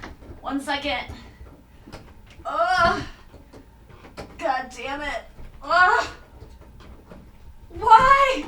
Oh no, it's the wrong one. God damn it. Cut all of this, Rick. It's on. All right, so I love Take Your Shoes Off because Rick is so funny and he's so just himself, and he brings out just a real fun side of his guests, and it's just funny. And just the inside jokes are fun, and blanket statement. I mean, I just feel like Rick is one of the funniest people out there, and I just like watching whatever he does. And you know, just his neuroses coming out really is endearing and makes me feel less weird about my own, and it gives me inspiration to like turn that quirkiness or thing that I feel like is weird about me into something marketable. And Caroline Baniewicz, I fucking love her. How much you're gonna not even want to see my face after you've been watching her on this. She's so freaking cute and so funny, and she's absolutely the picture I'm going to bring into my facial surgeon someday to just be like, do this, and they're gonna be like, we can't, and I'm just gonna be like, will you just try? And then that's when you'll all go, what did she do to her face? And it's Caroline's fault.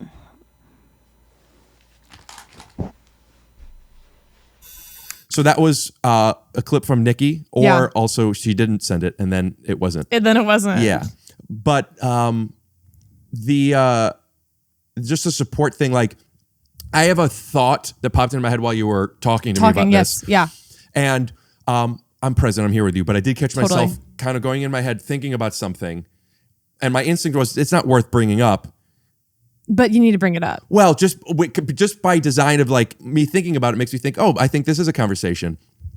An observation I'm making of assuming the audience of this podcast, not knowing, but also being, you know your audience. My deductive reasoning is good.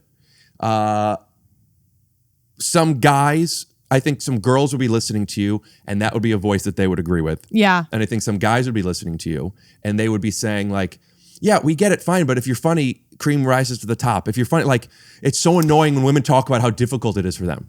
By the way, I'm not validating that No, voice I or hear what discrediting you're saying. it. I'm I saying hear that what you're is an saying. actual voice. That is. And And it's a fair point to an extent. So the meta question I have for you, Yeah. not saying that this voice is good or bad or this is good or bad. I do have my take, but for Yeah. non-biased points, I'm not going to talk about it. Yeah. Knowing that, is there something inside you in your self-awareness where you feel like I don't want to talk about my struggles, or quite the opposite, I do want to talk about my struggles, men versus women, because that has become its own cliche online. No, I actually think I first, well, this is a podcast, so if you're listening to this long form, I hope that you can eventually like see my point of view and not hate me if you disagree with me. I think it's scary on clips a little bit because it's like, this is just my point of view, but also that gets people fired up and it makes the clip go well. So, but Could you give me a quick clip? Maybe even I could use it as a cold open. It could men be- are, I hate men. I think men should all be sent away. I think men should drown. I can't put that in the cold Okay, open. let me try again. And also, don't make it like So obvious. I don't want to give you direction on tone. I'm just saying the killing thing. Yeah. Like, keep I in mind, see. this is going to be in the cold open. It's got to You be. know, I just kind of feel like men should smile more. I feel like you know, they just don't really smile enough, and it kind of bums me out. I also like, you know, sometimes I don't really like think they're funny, and I don't really like. Sometimes I just don't really like get the comedy. Like I don't get it. You know what I mean? Like your dick. Like I don't know. It doesn't really make sense, and I want them to just talk about things that like are you know, more funny that I can relate to more. You know. I love your work as Mr. Monopoly. I don't know. I don't want people to be like, oh, girls just whining about whatever. Right. But if you feel that way, I might not be funny too anyway. So what do guys whine about in a similar way? Is there something other than their crypto? What do guys want? I think that men are a little bit more like what they're gonna do. Like I think that like men are like, and this is, you know, this is generalizing, generalizing, but I think men are, they have like this confidence that I think is actually like great. Like I wish that more women had this confidence, but it's like, I am going to do this. I am good. I have a sense of confidence. It's maybe sometimes it's delusional. But it's like, no, I got this. Why wouldn't they want me? There's not a lot of like second guessing. And because men grew up being reinforced that they're strong, and women, they say, and I hate that this is the thing, but a lot of women are raised to think that like they're going to be they're sluts. Yeah, and I also think that it's like, even like now as an adult, like fucking sluts, like pick me is like a thing. But if you were like the one girl in the guy group, like you were cool, right? Yeah, like even like I don't know, you were cool. I think that men's opinions are held at a higher value than women's, but I'm not saying I'm saying that like women feel that way. Like we're part of the problem too. Fuck, I hate to define it as a problem because men their opinions are better. No, because like there is all of what we're talking about, as objective as it may feel to each individual person, is just based on everyone's experiences from the bubble that they've experienced it in. Exactly. And that's why it's scary to talk about this, because I'm only experiencing, like you even said something about attractive women versus conventionally attractive women versus non-conventional. All women are beautiful. But you were talking about that, and I can speak from my experience being conventionally attractive, and it's like, I think that a lot of it's kind of hard. Second time she said that. I'm gorgeous. I think it's hard sometimes because I feel like people feel like they have a little bit more, like, you know, I like the way you look, so why don't you act the way I want you to look? Or even just like a little bit, I'll get harassed by something or someone on the street. But at the same time, it's like you also get better treatment. It's hard because it's like, oh, woe is me. But someone who doesn't experience the same thing as me is like, you bitch. So it's hard to talk about things does that make sense? I'm talking in a circle. Yeah, I know somebody that got advice from somebody that they really trust, saying not to wear a hat on stage because it makes you look like a bro. I've also heard relatively good-looking men. I say relatively because like the comedians, it's like, I guess we're not athletes. Yeah. So like you have like the good-looking comedian, and I know people that say like it's harder for me to get people to like me, and even less about women. It seems men too. Like I think it's harder for people to laugh at attractive people. Which also, once again, sounds like such a bitchy thing to say. Well, I mean, Chris Farley isn't funny because he was bigger, but there is something, if you've never seen him before, your first instinct is you see this guy silly looking. Yeah, which is, I think, on a unconscious level, guys not feeling threatened by this guy, not feeling like he's not supposed to laugh at him. What, is he going to think I'm fucking gay? Or what am I going to give up? Like, he's better than me? Whatever that thing might be, where like, there is something to people who are good looking. I think there's a bias. This person's, I when I see a really good looking guy who's funny, and they absolutely exist sometimes. Yeah. It's like you find out, oh, when they were a kid, they were fat, or like they like magic. Well, I think that with everyone who does comedy. The point I'm making is it's like, typically the funny people not that they're not good looking, but they come from a place where they have some type of trauma, where they needed comedy to either be heard, to be distracted, to have they wanted a point of view, they wanted to make fun of themselves before other people could, whatever the reasoning is. just like the evolution of what builds a comedian, a lot of times it's not too uncommon that we're not the best looking people. Yeah. You know, my therapist told me, I found her on BetterHelp, use discount code shoes off. TYSO. So you know, my therapist told me, she was like, you know, your outsides and your insides sometimes don't match. And I think a lot of comedians might feel that way, like their outsides and their insides don't match. And so it's like you're presented to the world in a way where they see you and they make By match, you mean your perception of me doesn't match my identity. The way I feel inside doesn't match the way I look on the outside. Oh, I guess I don't know what people look at. I'm really asking, what does looking on the outside mean? Say you are... Like not being funny? Say, you know, you walk on stage and I'm like, okay, this guy, like he's handsome. He feels like I can relate to him. Like, yeah. But you might look inside and feel like everyone hates me. I'm such an idiot. And then it's like, I look on the outside to see like this happy, attractive guy. So cool. Yeah. He's very confident. And then on the inside, you're like, everyone here hates me. Everyone sucks. Everyone hates me here. And there's a disconnect. Mm-hmm. And then when I speak to you, you may say something that rubs me the wrong way because I am seeing the happy-go-lucky cool guy. You know what I mean? And so you may say something and I'm kind of like, but it's because I am speaking to you with this outside barrier that you have, that you know what you look like, but you don't feel that way about you. The way you present may not feel the way. Does that make sense? Yes. And yes, and I love improv. Yes, and / I'm feeling myself having a strong disagreement, but I also know that that's just, I disagree. You disagree with? I think what you're saying, and I'm misunderstanding it, or I'm wrong, or I'm right, or the gray area. You could be right. What it sounds like, which sounds kind of complicated because it's like encoding, decoding.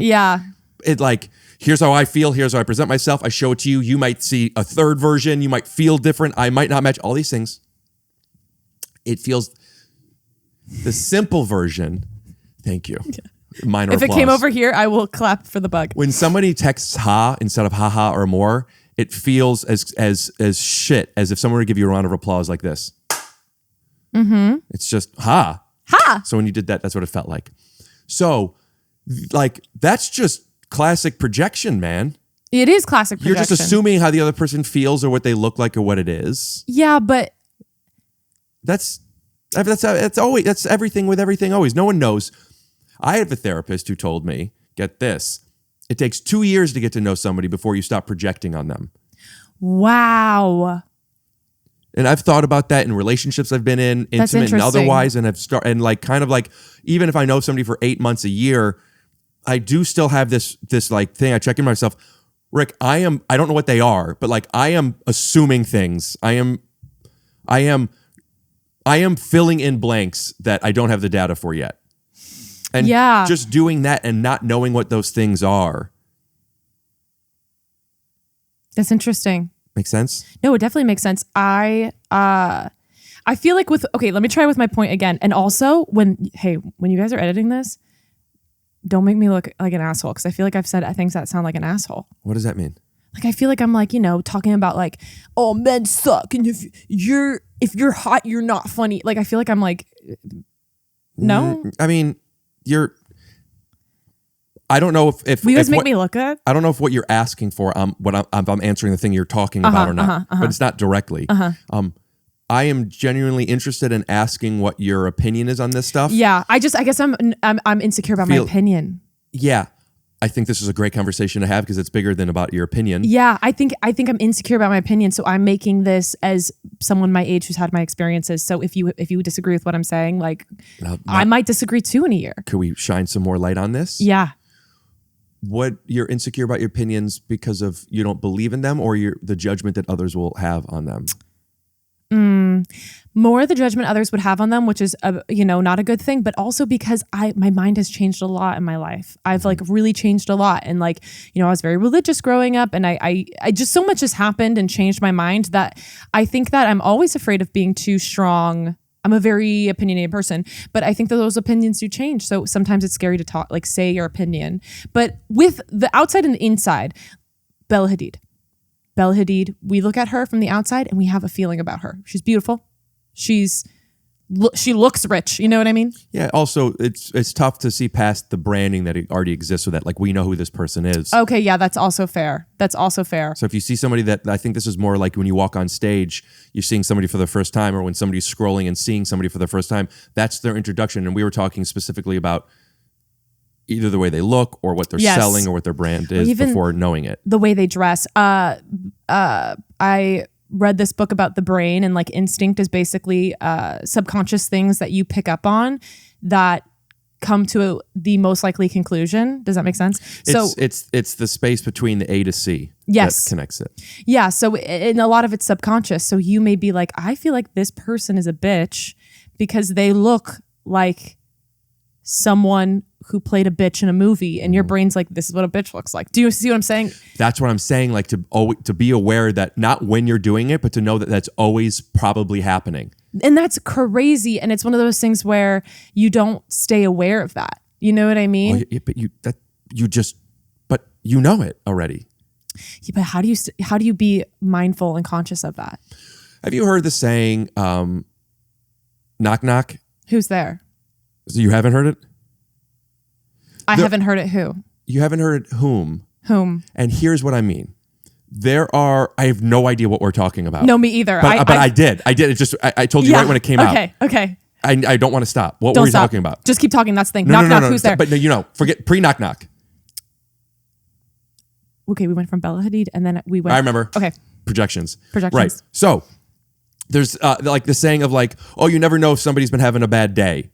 It doesn't mean like when you meet somebody like, oh, what they say has less to do with you and more to do with how they see themselves. Like these kind of Snapple facts that are also very logical and make sense. Snapple is very tasty. So like it's just like perspectives and tools to be able to like, when somebody cuts you off or whatever, like in a way, even just to self-soothe, I don't know what's going on with them. Yeah. Maybe they needed You're not always there. Uh-huh. I'm saying I think it would behoove a lot of people, and I don't believe people do this, and this was a conscious choice of mine, to add to that toolbox of just like, I might be projecting something. I might, and I am. I think, I think my intention was I wanted to offer that tool. No, and I think you're right. I think you're super right. And even you saying like you haven't, even people I'm very close with, it makes me start to think that sometimes I jump to the conclusion, similar to the chip on your shoulder, I kind of assume people underestimate me and are out to get me a little bit. And I kind of always feel that way. And I think it keeps me from being more open. I feel like everyone's trying, everyone is like, gotcha.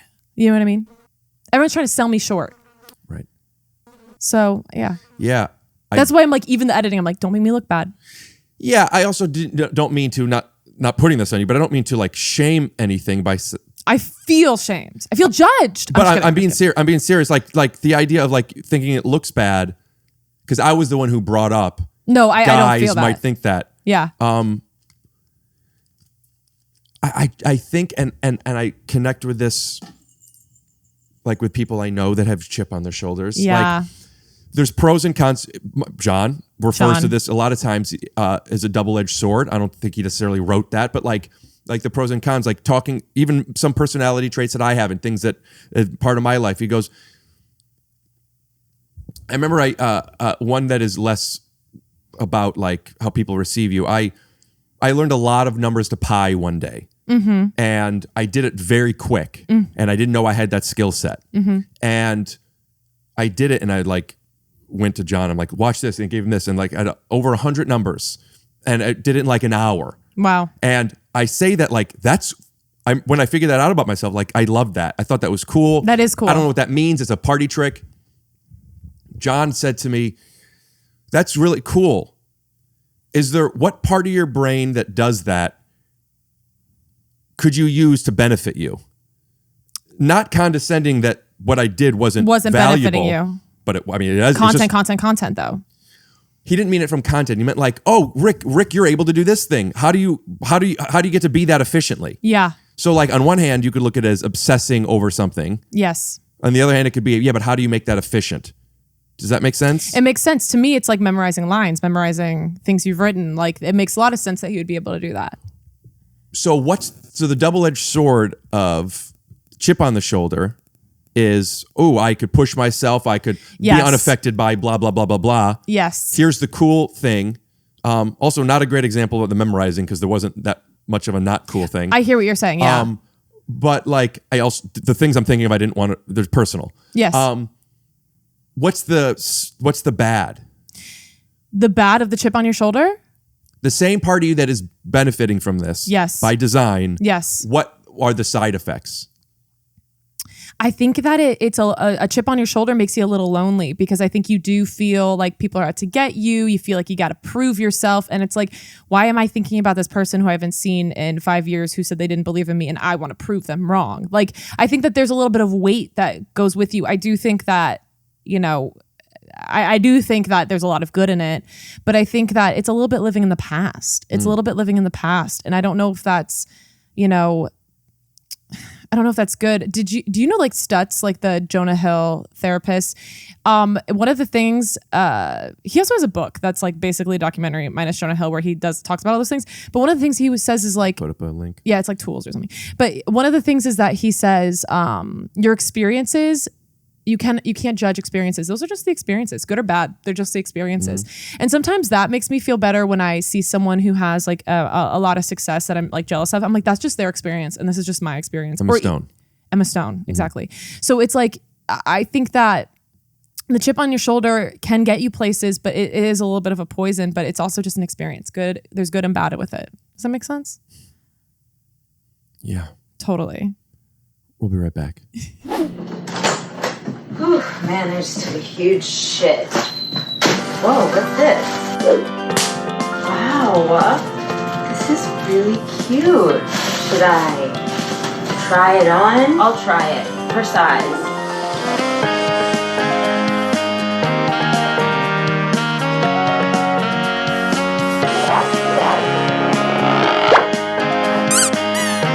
So cute. I think that this fits. It's a small because I'm skinny.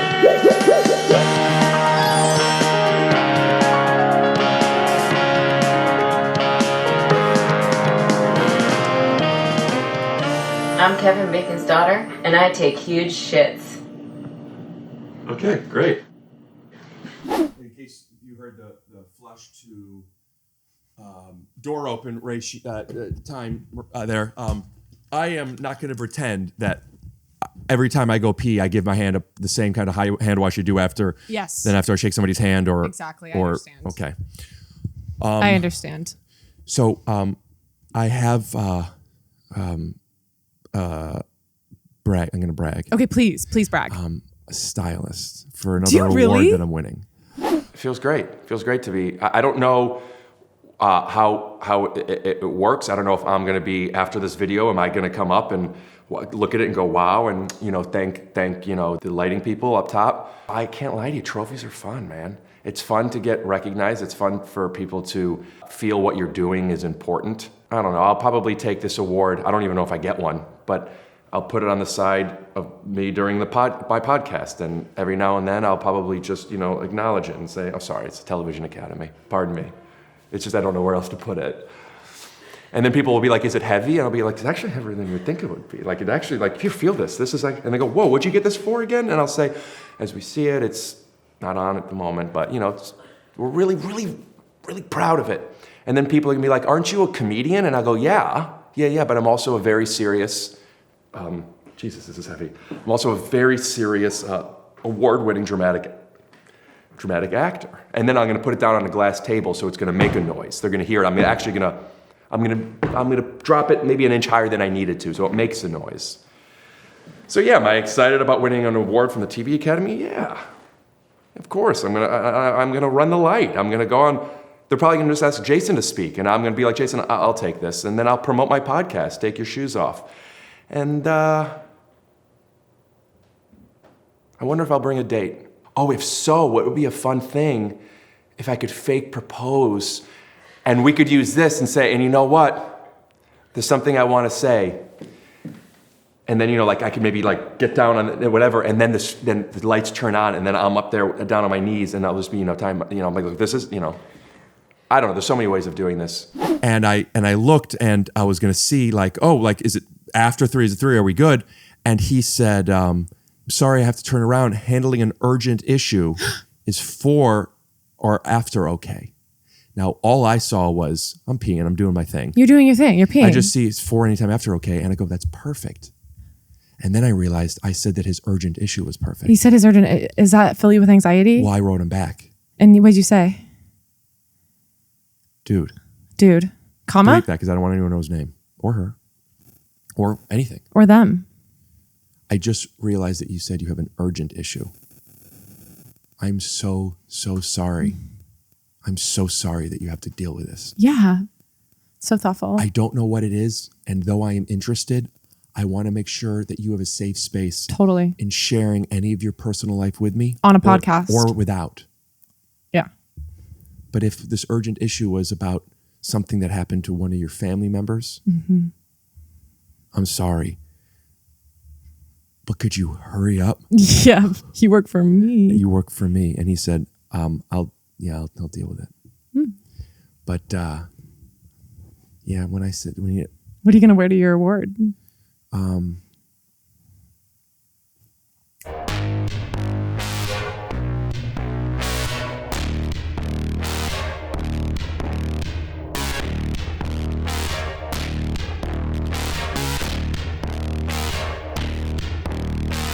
That's good. Yeah. Yeah. I was going to paint my paint. Are you going to show up naked and have it spray painted on? No fucking way. No fucking way. Go. No, I'm going to show up. I'm going to do my fucking thing, man. You're going to do your fucking thing. And I'm going to do it my way. I did it my way. Do you know about the My Way killings? Something about, like with the Frank Sinatra song? Yeah. So Could you tell this? Do you remember the show Are You Afraid of the Dark? The name sounds familiar. Snick? They tell a story and from the Midnight Society. I call this story, poof, and then the fire comes up, the tale of the guy with the thing or whatever. And then there's like campfire vibes. Could you say it like talk about it like there's campers all around and there's a fire in between? In fact, have you heard of the My Way killing? The My Way killings. No. So in another country, and I'm scared to say which one because I don't want to say the wrong one and then people think. But in another country, you can tell me so where karaoke is very prevalent. Korea. Japan. Philippines. People have been murdered for singing My Way by Frank Sinatra because people find that song so aggravating, so upsetting that it was actually banned in certain places, certain karaoke places. Multiple people have been killed. More than 2, I think under 5.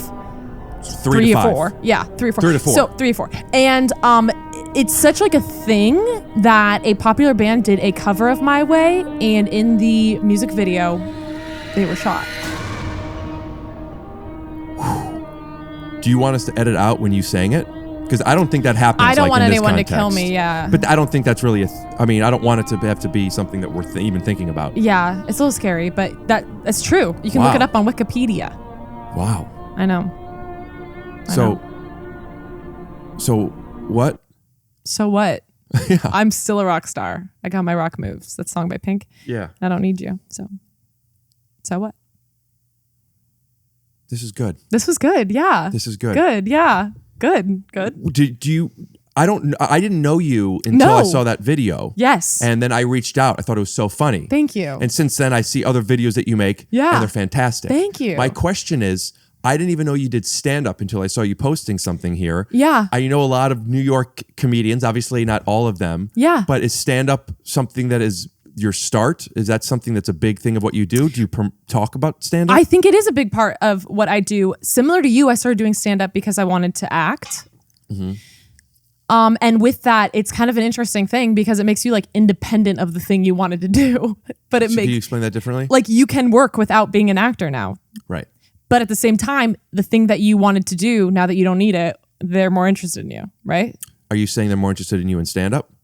I feel like when you do stand-up and you're a successful stand-up. When one does, we're talking, right? When one does, right? You're more likely to book roles because the industry is interested in you. Oh, yeah. Well, you have some place to showcase. Yes, showcase. So anyways, I do stand-up. there's a lot of stuff I want to do. I think it's hard for me to be like, that's my thing, because there's a lot of stuff I want to do. But I do stand up, yeah. And it is a prevalent part of what I do. Harlan Williams. Do you know Harlan Williams? No, I don't. Yes, I do. Have you seen Dumb and Dumber? Yes, yeah, of course. The cop that. Yeah, of course. Brilliant comedian. Brilliant. I totally knew who he was. Edit that out. Just say, yes, I do. Yes, I do. We took care of it. So he, on this podcast, and unless I'm crazy, JonMichael, I want to swipe to, I believe it was Harlan Williams 1.0. So, Harlan, you're a stand-up comedian.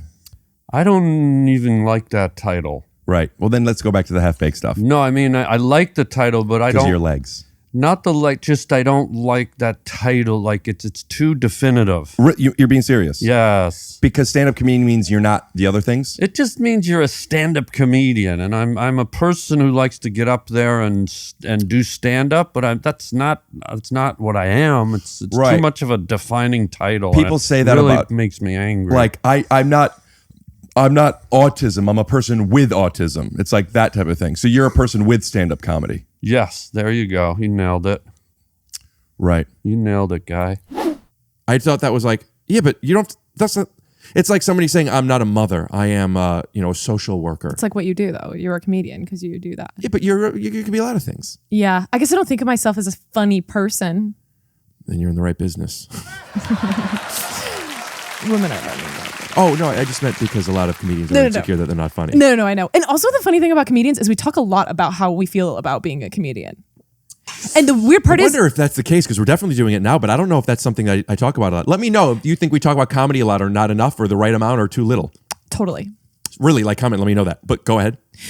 But I just feel like podcasts in general are like mostly comedians, I don't know. Maybe I don't know. Yeah, most podcasts are not comedy podcasts. Yeah, but I feel like comedy, maybe it's because I'm a consumer of comedy podcasts, so that's why I feel this way. Part of the system. But it's a little bit like, even like, Armchair Expert and all this stuff. It's like these people who, my thumbnail. I know, because you were on it. That's so cool. That means you made it. But I feel like people in the entertainment business talk a lot about being in the entertainment business. Yeah. But I guess that there's a... Well, there's a way. Well, if people are listening, if there's people who want to listen, that's awesome. But okay, anyways, what you were going to say. He doesn't feel like he's a comedian. Well, but that was what you were saying. You said like you don't feel like you did stand up, do this other thing, and now stand up is benefiting me. But like that's not what I do. I thought that was like an interesting like... Yeah, I feel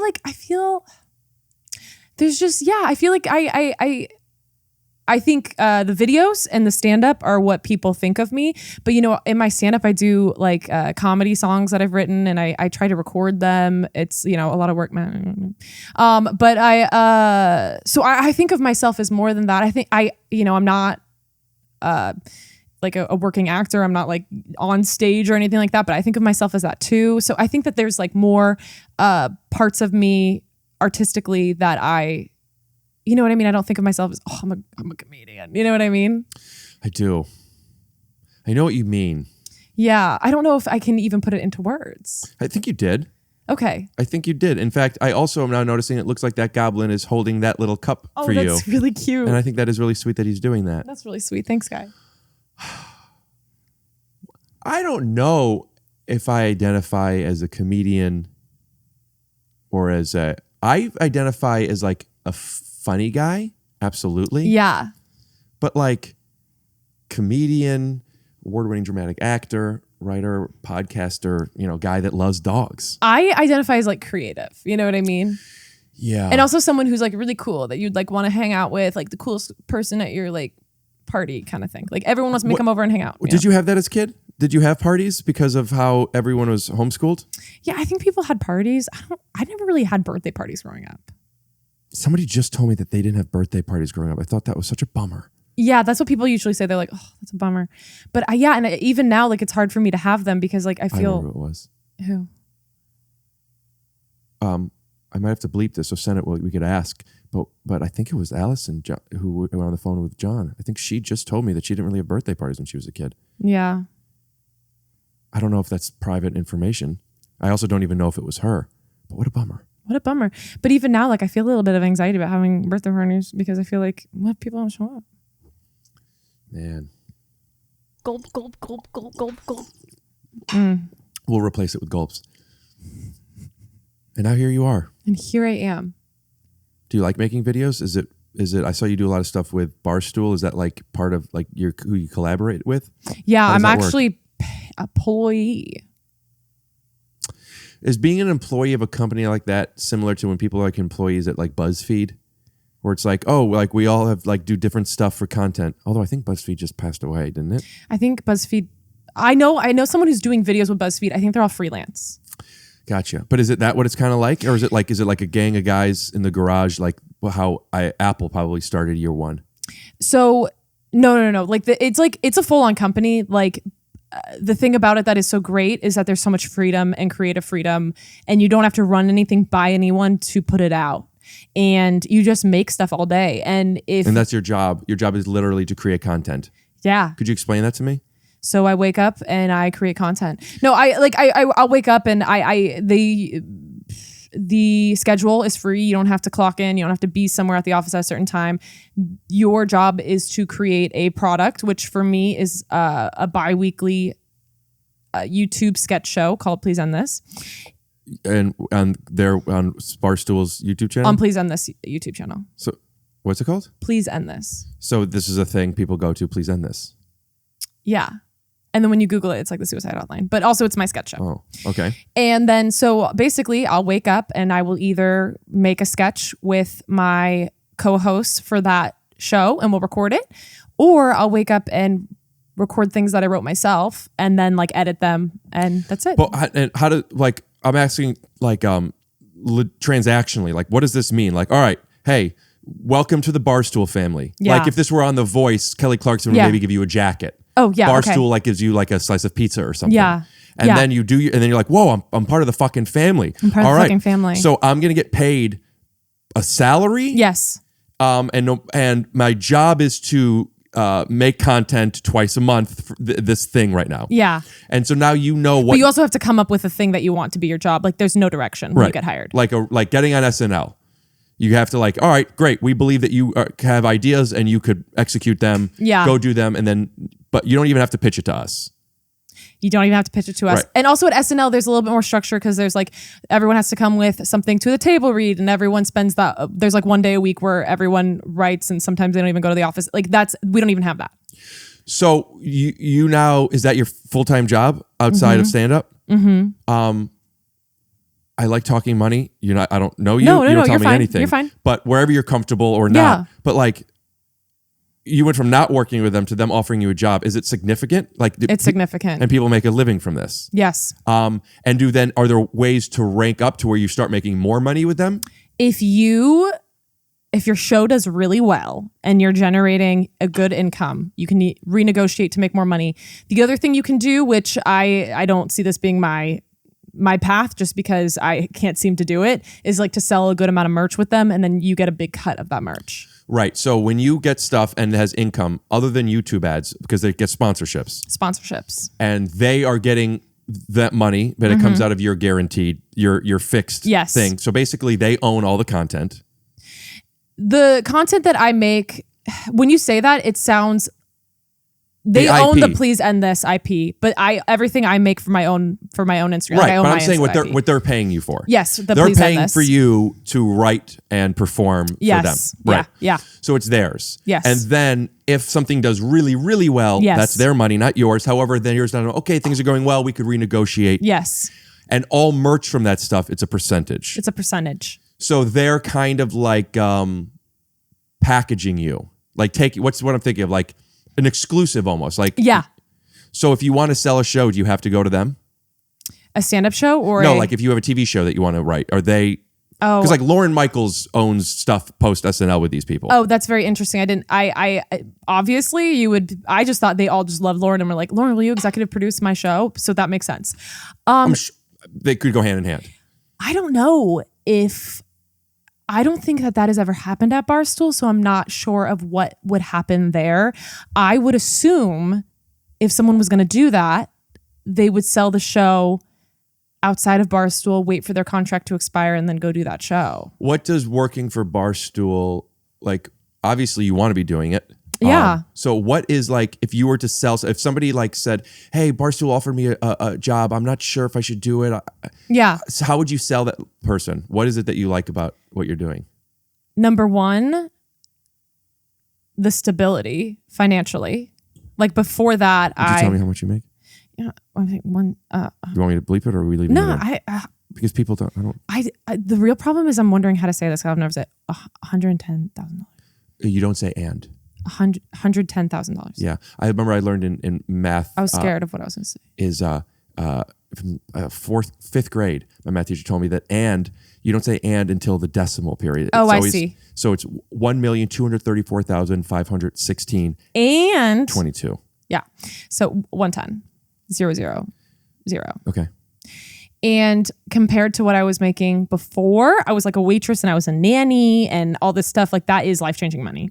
And now also you're at a schedule that is more flexible. Completely flexible. Completely flexible. Like if I have, a show, if I want to do a podcast in California on a certain day, like I don't need to be there. Or like, so it's really great. And also the money is great. And like, there's great benefits. Like I was on Medicaid before this and like, let me tell you, not good. And, so you're getting health insurance with them. I'm getting health insurance with them. It's a space where you can use like the equipment, you know what I mean? Like I'll edit anything from my Instagram, like I edit myself, but I have people who can help me. I can use a camera. I can, if someone's available, they can even record it for me. So it's just like a great place for a creative person who is self-motivated and who can like do it without being told to do it, if that makes sense. If you're someone who needs to be told to do something, it may not be the best environment for you because no one's gonna hold a gun to your head to make sure you're making stuff. How'd you get the gig? They had a competition last year to hire someone and I won the competition. What was the competition? It was called Barstool Idol. How did that work? Was there every week people had to do different submissions? It was also, a what a genius way to get people to do stuff, make you content for free. I know, it's brilliant. So it was, I wasn't like a big fan of Barstool. I was like, I knew who a lot of the people were. I'm Call Her Daddy age group. So like Soundbite. Hey bitches. No, I meant like soundbite of you being like, wasn't really a Barstool fan. Like but I'm more of this. Yeah. And then it's like, ooh, where's that gonna go? I'm saying that's a clip. That's a clip. Oh, that's a clip. I have a video making fun. Sometimes I wonder if I'll ever meet Alex Cooper because like I totally respect what she does. But I made a video making fun of Call Her Daddy where I was like, use discount code fuck me in the ass 69. And sometimes I wonder like, has she seen it? Anyways. Well, I have a surprise for you. Alex? Yeah, that's not it. Yeah, it's but that. What was I gonna say about Barstool? Oh, I wasn't like the biggest Barstool fan, but there's some comedians in New York that work there, and I knew that they were like becoming more. KFC is a comedy, obviously, becoming more comedy focused, which they are doing even more this like year, and next year is like going to be a lot more comedy focused. And so a lot of comedians were applying, so I applied, and I happened to have one, and it was like a week long of like you come in, you make a video, you come in, you do 7 minutes of a performance. You know what I mean? It was. Did it feel like a competition? Were you nervous? I was nervous a few days in, or I was nervous until the second or third day in when I realized that like they're messing with us, and then I was like, well, you either want me or you don't. What do you mean they're messing with you? They were doing things like they had us wake up at like 5 a.m. to play basketball and like really? Yeah, and like during like the judging panel, like is that like hazing, kind of? A little bit, yeah. And which is illegal. And then during like it's not okay. It's not okay. During like then at night they would like judge us on our daily performance, and some of the things they would say, I was like, okay, this is a bit. You know what I mean? Like you guys are. It's like you didn't like. I thought your videos were funny, but it seems you can't drive to the hole with your left very well. Yeah. Like things like that, Right. or even like criticism of your video. That's like, okay, that's not fair. That's not fair criticism. And did they ever do any types where they had some of the women take off their clothes and then with a magic, still in their brassiere. Yes, of course. And then with a magic marker, do dotted lines and say like, you would be funnier if you got this sucked in and this lifted. No, only the liberal arts colleges do that. Right. But at Oregon. Or Oregon. Yeah. Is that where you said? Oklahoma City. I knew it started with a gun. Oregon's too like. I don't know where anything is. Yeah. But the O, you know? Yeah, the O, just the O. But if as long as you can find that O, you know what I mean?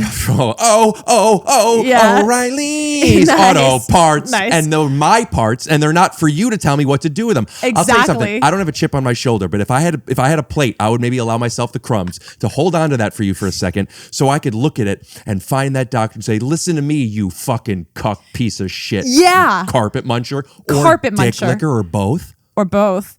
Or asexual. Or Doubtful. Well, she doesn't have. You know, I don't want. But you know, you don't have to talk about it's like what are you going to? For me, I can't. I'm not going to. I'm not going to. No, you're not going to. Even catch me with that. You're not even going to catch it. Can't catch me with that. Soundbite. No,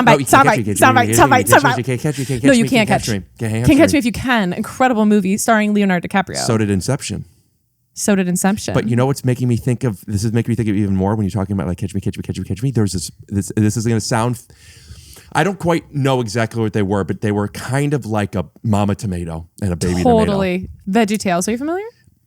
Buddy of mine really wants me to finish what I'm about to tell you. Oh, okay. Okay. So the mama tomato was doing her thing with the other tomatoes, right? Totally. And they're walking up, and the baby tomato was just like way back there. Yeah.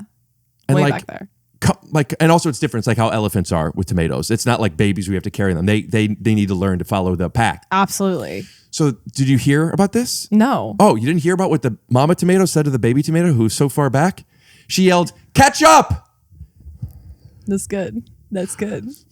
Because the tomato was so far behind and it needed to get to It's a play on words from catching up and like the tomato sauce ketchup. Oh, so the tomato sauce is ketchup is tomato sauce. Technically, yeah, just with vinegar. Did So you know that? could you then create maybe a spaghetti and meatballs with ketchup? Yeah, it's called ketchup and meatballs pasta. Of course. Oh, I actually have a shirt that is ketchup and meatballs pasta. Pasta. Try not to make fun of me because I stuttered on stuff. I have a learning I disability. get it. I understand. So, do you know what I'm saying, man? No, I totally know what you're saying. So, what's the problem then? What do you have to say about that? I know. I feel like the problem with that is seriously a problem that we've created in our minds. I'll acknowledge Inception. that. I'll acknowledge that. Totally. But what happens when Barstool starts knocking on your door and saying, "Hey, bitch. Hey, you need to start wearing more high heels or get fucking lost." Are you then going to say, "Not again, dude"? Yeah. Like, no. do you have that chip on your shoulder from that guy who said it about the boobs? Do you go, no, "Don't fucking tell me what to do with my body"? And then how do you feel about what happened with the overturning of Roe v. Wade? Talk on that for a So, okay, little. here's the deal. Number one, I was taught growing up that abortion is murder. So, do you believe that? No, I don't believe that. Okay, well then let's be real. Tell me your take on. So, here's how I feel. As far as Barstool is... I'm fucking lit up right now, man. Me too. This is how I feel inside all the time. That's my chip on my shoulder. That's how I feel all the time. So with Barstool, here's what I'm saying. There is a stereotype for a reason, and I don't even feel like the need to... Which one? Black don't crack? Yes. Because is that one you're talking about? Because I don't know if we're allowed to talk about that kind of stuff. Oh. Is that the stereotype? Aren't you mixed? Yeah, my mom's a woman, my dad's a man. Okay, so technically I'm half man, half woman. Okay, so you're technically half. Cut to a clip. My mother is a woman, obviously, but my father, you see, my father is a man, so I'm technically half man, half woman. So part of me, and it's weird, man, and again, no offense to anybody here, but part of me, I'm very much like, oh, my pussy, my pussy. You know, because like, oh, fuck me, because I'm a gatherer. Okay. I feel like with the Barstool stuff, there is a chip on my shoulder, and sometimes the men in the office, because it's mostly men, shocker. Yeah, no shit. Yeah, no shit. Probably cis white men. Yeah, exactly. Am I wrong? You're not. don't even, you had to, you know, it's funny that you said exactly because you couldn't say exactly because there's not enough eggs in their fucking office. No. Which is fine, by the way. There's other women and stuff that everything's good. Everyone's great. Everyone's fine. They are my employer. They're my employer, so I am silenced. Yeah. No, I'm just kidding. No, I What's going on over there? Listen, is the feminist agenda going to pay me $110,000 a year and give me benefits? No. Well, they don't make as much money as the NBA. Because they're women. Well, they're not pulling in that same kind of audience. Yeah. So that's why. Because they're not relatable. Because we can't relate to these women. Hey man, Bill Burr talks about how like if women wanted women to be paid more, they would be going and supporting that thing more. But then you could argue, but it is more of a but it's a man's world. It's a man's world. Yes, and sport a lot of times is more attractive to men than something like The Bachelor or Diddling Your Bean is to women. I know. You've been to Chicago, right? Totally, yeah. Put up a picture of the bean. They love playing with it. They love taking pictures. But this Barstool place. Yeah. Which, by the way, good for them. Good for them. Making bank. Making bank. Making days. Drinking all. Getting fucking loaded. Loaded. Right? They like to drink a little beer. Every day. When you come in, you have to chug a beer. That's how you enter the office. So are those people that are kind of like in their 20s, 30s more? Does it feel like a college campus? Actually, there's 20s and 30s. Everyone actually really does work pretty hard. Some less hard than others. I have a boner. Like chicken wing? No, I have really enjoyed working at Barstool. I will say that chip in my shoulder from that college professor, some of them have gotten the wrath of that, and I think I'm kind of putting them in line because they'll make a comment that's off color to me. Nothing like what? Hey, sugar tits, why don't you come on over here and rub my fucking feet? Ew. The amount of times they say that to me. Seriously. Is it that direct? No, it's not that direct. They think they're joking with me. They're like, they'll joke with me, and Give me an example. Oh my God, I'm so scared too.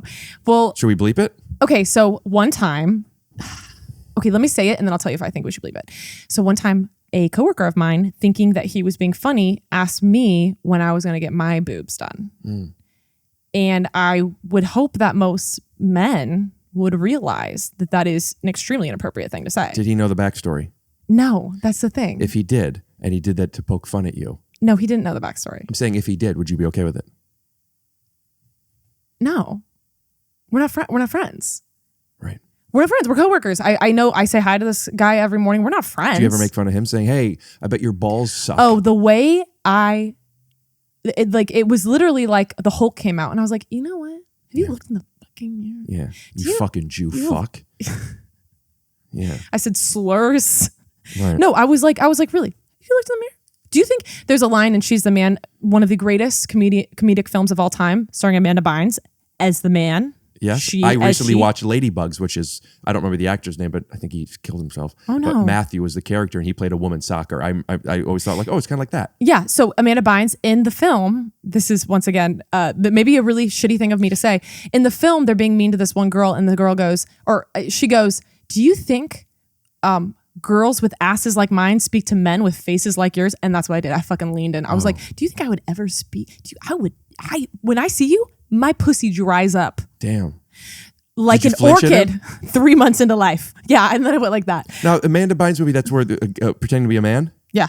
Now, you know that Amanda Bynes is her stage name and it was Cloriel Bynes before that. Do you know the story behind this? No, I don't. It was because she thought it could be a great way to bring in the audience because she always felt like she didn't know why things weren't working for her, and she did All That, and all these other things that didn't quite bind for her, and they had to say that it was they need a man to binds. You know what? That makes a lot of sense. Honestly. And that's why Amanda Bynes had to be a man in that movie, because finally we can see her talent if she puts on a sports bra and a button down. For all the times you stood by me, for all the truths that you let me see, for all the tears. So that's how it makes me feel. Yeah. So yeah, So they, just so I'm getting this right, Barstool. No, I really It's too late. It's out. No. Put this in. We already played it. No, bleep. Okay, I don't know. They employ me. I need the money. No, I love working there. I really do. Mm-hmm. I love working there. I love working there. Bleep that part. And the people that you think are bad people are not the bad people. Who do I think is bad? I don't do that. I'm not projecting on Maybe like the big personalities that you're like, oh, I bet he's misogynist. He's actually not. It's not him. Who are the misogynistic ones? No, I don't know because they're not them. But the ones that you might think they are, they're not. They're the nicest guys. I don't assume anybody's misogynistic, especially any cool fucking guys. Yeah. No, I like working there. I do. Okay. But they also pay. They also pay my bills. So when you're. Do they pay your telephone bills? Yeah, Do they pay your 150 automobiles. No, well, I don't have a car. Maybe if you did, they would chill. Yeah. Another reference that like maybe my sister wouldn't get. Right. Destiny's Child. Yeah. You know, I said something to my girl the other day. You know me, I'm talking to my girl. I'm like, what up? Talking to that girl. Your woman. Yeah. Can I tell you the truth? Yeah. She's not my woman. She's And I'll not. tell you what I mean by that. Because you don't own her. Because I don't own her. You don't. I'm not one of her little toys. No. You don't own me. I love The Joker. That was a good movie. watched, not joking, my best friend's club, not my best friend's club, First Wife Club yesterday. Uh-huh. So that song was on my mind. On your mind. Cut to Yeah. a clip. I have the clip. We'll Totally. Love that.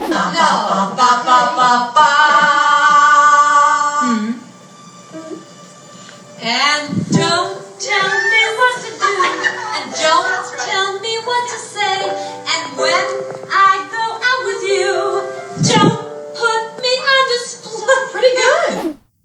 Like, yeah, it's because we can't, once we see that we own our partner, and that's what, best case scenario is, are our partners, our lovers, our best friends, our confidants. But like, once you feel like you own this thing, then it's like, well, I already have it. I don't need to work for it anymore. Exactly. And there's a great video of Blake Lively talking about Ryan Reynolds. Maybe we'll show it. I think I saw it. Where she was just like, he's so present. Rick is so funny. What? Rick? She's talking about how funny I am. What are you talking about? She's talking about Ryan Reynolds? Her and Ryan Reynolds, a clip of them talking about how funny and great I am. Oh, I haven't seen that clip. Oh, you could Google it. Okay, I'll find it. But there is also the one where she's like, my man comes home to me. I saw that one. And fucking fucks me good, dude. Yeah. He bends me over the kitchen counter. He loves my kids.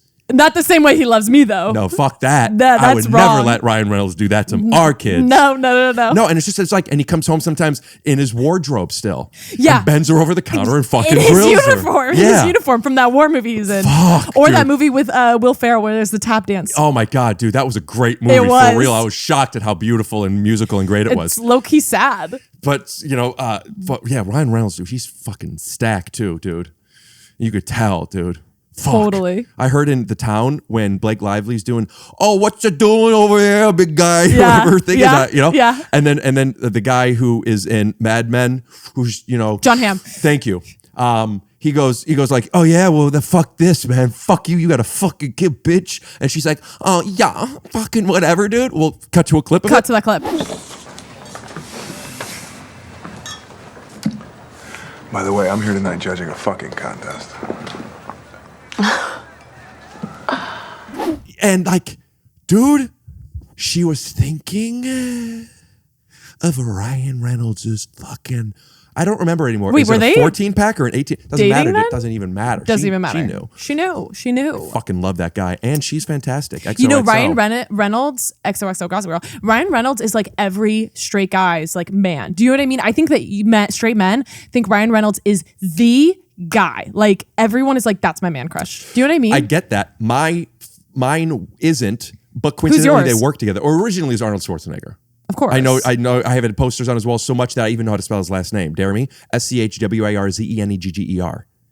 But Hugh Jackman, because I was very insecure about having chest and body hair. Oh, I see. And I had a girlfriend at in first year of college. She saw me walking from the girls' bathroom to the guys' bathroom at her college dorm. She goes, "Put a shirt on," and I was scarred. Then years later, I see Hugh Jackman as Wolverine. And I'm like, whoa, I look just like that. Totally. But my version. Yeah. And I was just like, he looks great. No. He looks great. And there's women who love that. So, Hugh Jackman, I saw as a good looking guy in a way that actually made me feel good about myself. I hear you on that. So that's like, and then he couldn't make a wrong decision. So, everything he's done since then. Once you see someone with the insecurity that you have being like hot, yeah, it is. I definitely hear you on that. Yeah. I don't think I ever got to the point where I thought it was necessarily hot. I got to the point where it was like, oh, there's different things. There are different things. There's different things, matter. and this is okay. Because he's hot. And it's only okay because he's hot. Well, it wasn't okay when it was you. Because it contradicted the insecurity that I had. Exactly. Which was not because of this. Then this. Yes. Absolutely. Totally. Fuck, man, you fucking get it, dude. I totally get you. So yeah, but Ryan and Hugh, they're good friends. Are they? Have they been on the pod? Gulp. No, but I have had Will Smith on the pod, who was my first, Schwarzenegger first, then it was Will Smith. Will Smith is so great. And then it was Hugh Jackman. And I don't think I have one now. You know why? That sounds so corny. Ugh. Yeah, I won't say it. Say it. Everyone wants to know. It's probably my dad. Oh, that's really sweet. My dad's my hero. Freudian. I want to. When my dad comes home from set after a 12-hour day. Yeah. He comes home in his costume. Is that wow? That's what you would say?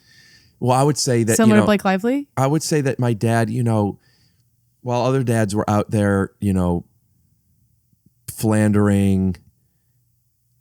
What is it called when you're in the water? Floundering. Treading. Floundering is what I was thinking about. Treading, yeah. They're out and they're practicing swim or doing whatever they're doing. My dad was at work. He would come and he would wake me up sometimes to give me cookies. Oh, for breakfast? Like 3 a.m, dude. Every now and then, because my dad was in the restaurant business. He would leave in the morning and he would get home at like 2 or 3. And he'd wake you up? And sometimes he'd wake me up and when we woke up, you got 2 cookies. You could either get 2 Oreos, 2 oatmeal raisin, or an Oreo and oatmeal raisin. 2 Oreos, duh. I think I did one of each. I couldn't make decisions. I was young. My dad would wake me up and down there, and I thought my dad, wow, he's the real superhero. He's the real superhero. But one day I saw him eat a 3rd cookie. And I didn't think he was lying to me. I thought, oh, the rules have changed today. What's going on? Yeah. I get a 3rd cookie. Oh. I said, Dad, let me get another one. He goes, oh, it's just 2. He was keeping it from me. And in that moment, I knew I could say, oh, okay, and just know my dad is going to lie about that kind of stuff. Yeah. But even as a little kid, I said to him, hey, Dad. Hey.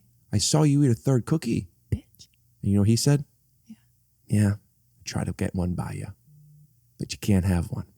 And I thought, fuck, do I respect that man? Really? He came clean. He didn't get defensive. He stuck to his boundary.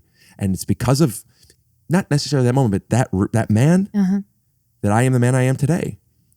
And to think that Ryan that Gosling, you will try to get something by another person, like similar to your dad would. You would try to.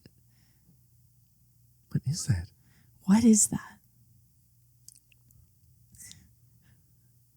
It's too late now. You want to know what? You can do that while I pee, because now I have to pee again too. I think I will. Okay. You go ahead. Okay. I'm going to try some different faces. Okay. I'm also gonna check my phone in the bathroom. That's why I grabbed it. Let me hear the check. Wow, man. I think it's so important that we get to, because like you're East Coast, I'm West Coast. Totally. Wait, where are you from? Cleveland. Boy, my arm's tired. But like there's like this vibe, like, Biggie versus Tupac, Eminem versus Tupac. That's more Detroit. Totally. Bone Thugs and Harmony, Cleveland. Totally. Jay-Z versus Tupac. Yeah.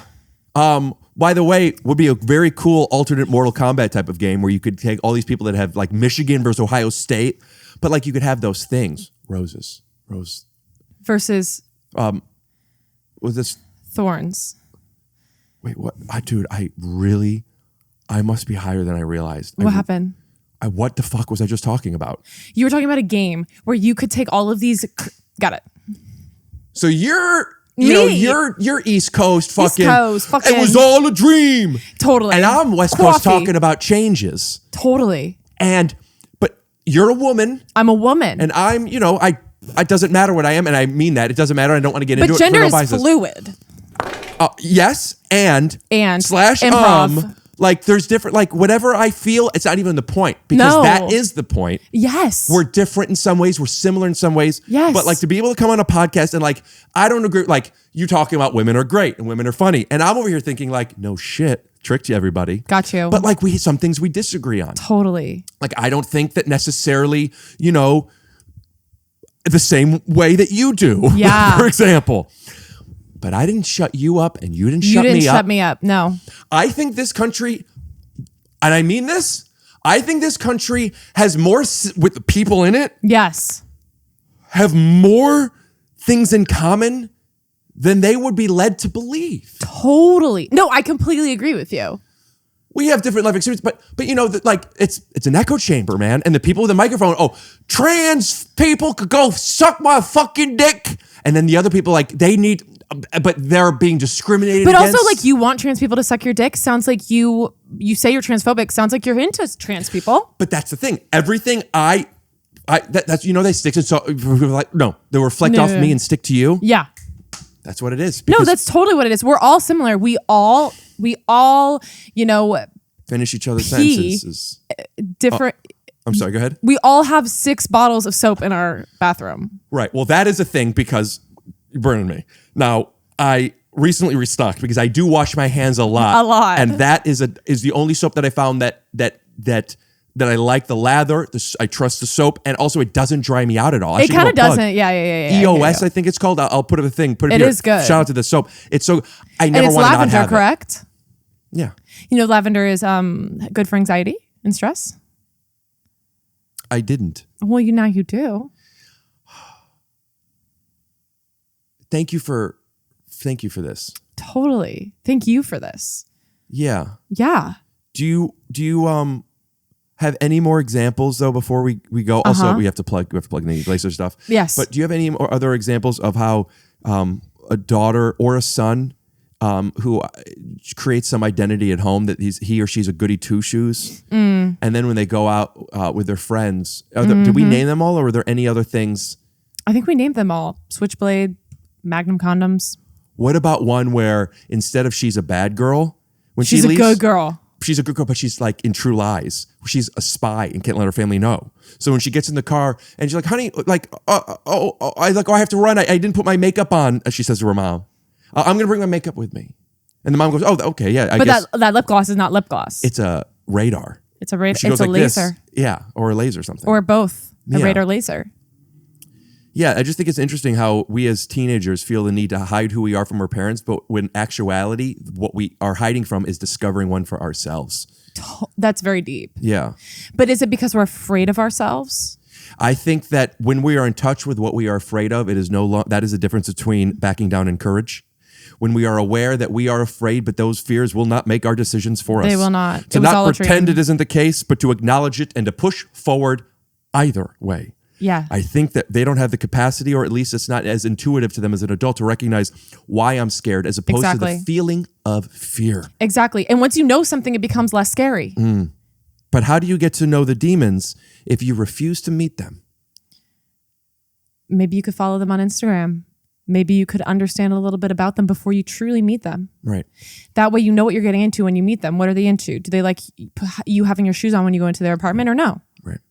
Once you get a sense of that demon and you meet them, maybe you hang out. Maybe Right. you fall in love. Maybe you fall. Listen, I'll tell you one thing I've learned as I've gotten older, that the things about myself that I used to be afraid of, scared of, or disliked, Yeah. shamed of, Shame. that I would mask and or hide and or try to suppress, all of those ones that now are a positive force in my life are because I got a drink with them. You got to drink with them. I said, what up, OCD? Yeah. I don't think you're crazy. No. I also think that if the blanket's falling a little bit, you could be fine with it. You could. And to talk about it and to know sometimes, really, I am. You got to meet your demons. You've got to meet your demons. They say never meet your heroes for the opposite reason. For the opposite reason. Unless your hero is Nikki Glaser, because let me tell you, she's a great person. Fantastic. But you might not know Incredible. that until you know that. Yeah. And if your hero is not Nikki Glaser, don't meet him. If you meet them, run away. But that's not fair. But it's not. That's not fair. Not wanting to meet your heroes is because we project the best on them. And not wanting to meet your demons is because we project the worst in ourselves. Mm-hmm. Why can't we treat ourselves the way we treat our friends and our heroes? We see the best in ourselves. Why can't we? Because maybe we let ourselves down. Yeah. And maybe it's easier to love ourselves if we don't have a high bar for ourselves, because then we can't let ourselves down. But give me an example of a time you let yourself down. And I'll tell you how it has Greek origins. One time, I was walking and I fell down a flight of stairs. And I peed. Really? And I peed a lot. Right. And I really let myself down. Are you being serious? I'm being dead serious. You fell down the stairs and you completely emptied your bladder on the Yeah, ball? and it was a lot. Right. And I couldn't wash my hands after because I wasn't at the bathroom. How old were you? I'm not supposed to ask a woman 18. her age. You were 18. And how much did you weigh? Maybe like 140.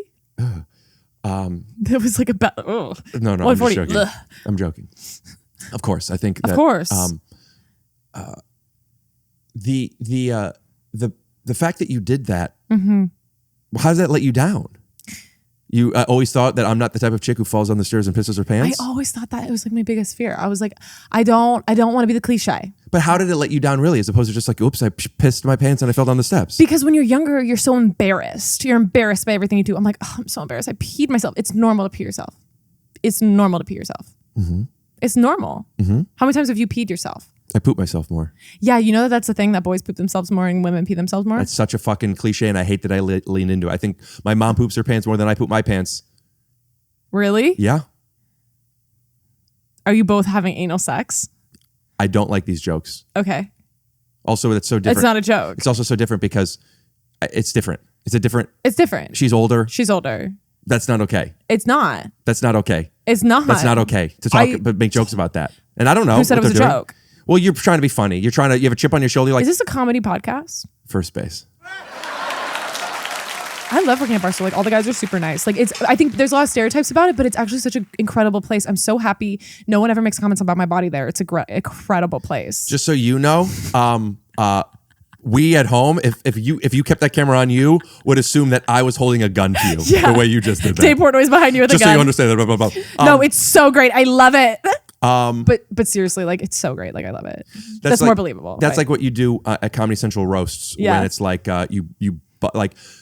I wouldn't know. Nikki Glazer did one about Blake Griffin about something. I don't remember what it was. I saw it on my Instagram the other day, and everyone was laughing a lot. But it was like mean to him. Yeah. But then what they do is at the end they go, but all jokes aside, you're the reason why I got into what I do. And, and I love you. Yeah. Yeah, So that's a cool thing you do. That's what like a lot of people do at bachelor parties too. Yeah. Like Anthony, man, I'll tell you, when we were younger, he always had the smallest fucking cock of balls. Totally. And it was fucking sucked, dude.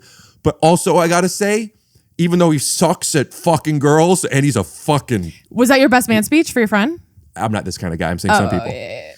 And even though he's fucking stupid as fuck, dude, he's the greatest guy I've ever met. Yeah. And I've learned how I could accept myself by the way he accepts me. Totally. And I have nothing but you can't, they say you can't choose some of your family, but I disagree because you are my brother. You are my brother. Wait, I have a question, but I can't remember quite what it was. Also, let me check the timestamp because please. We're riffing. End in 5 minutes. Oh, we got to end in 5 minutes. Okay. So, well, it'll cut to black, and then we have audio, and then we could then the theme song could come up over it, and we could talk under that for a second. Do you need anything before it fades to black? Yes. What do you need? Anything you want to plug? Please follow me on Instagram. It's at Caroline Baniewicz, CarolineBaniewicz, as in cat and Z as in zebra. You can watch our Barstool sketch show, Please End This. And you can also listen to my new song on Spotify called Dick Pics, but it's okay. You don't have to as long as you follow me on Instagram. I want to know your opinion on everything that's going on with Yeah.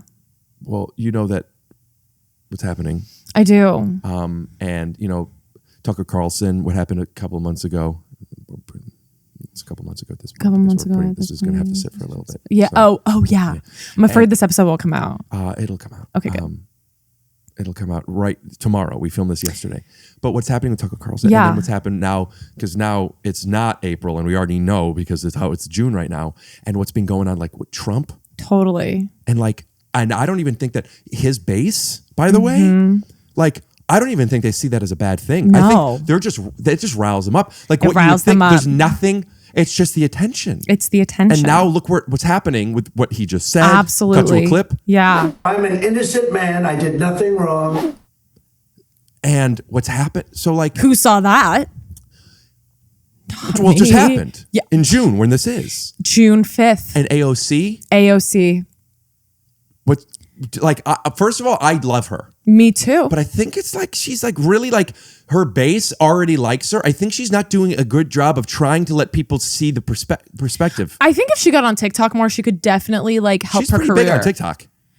She is. Does she dance though? Is it funny? The thing about it is her content's so serious. It's why does it have to be so serious? Why don't you do a makeup tutorial? I want to know more about you, AOC, as a person. Do you think relatability? You have a skill set that you've developed and the business savvy to start a type of business for people in the political game or people who aren't necessarily known as funny by helping them write, curate, create into trends? Maybe you could do this starting for someone like AOC, and if so, what kind of things would you pitch to her to do? Well, number one, I would tell AOC to smile more. Mm-hmm. It's really difficult. It's painful to see someone, everyone else there is so attractive, right?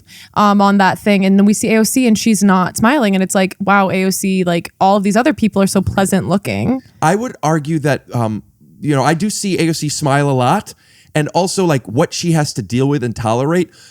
I could tell that she's really like working extra hard for those things, but I do see her smiling, and I think she's a kind, lovely woman. But as a woman, right, we want to see women in a way that is, she's there for the looks. Picture a video she should do. AOC, what if you did like a sexy challenge, and like it would really help your career? An example. I'm AOC. Tell me, what do you mean? What are you saying?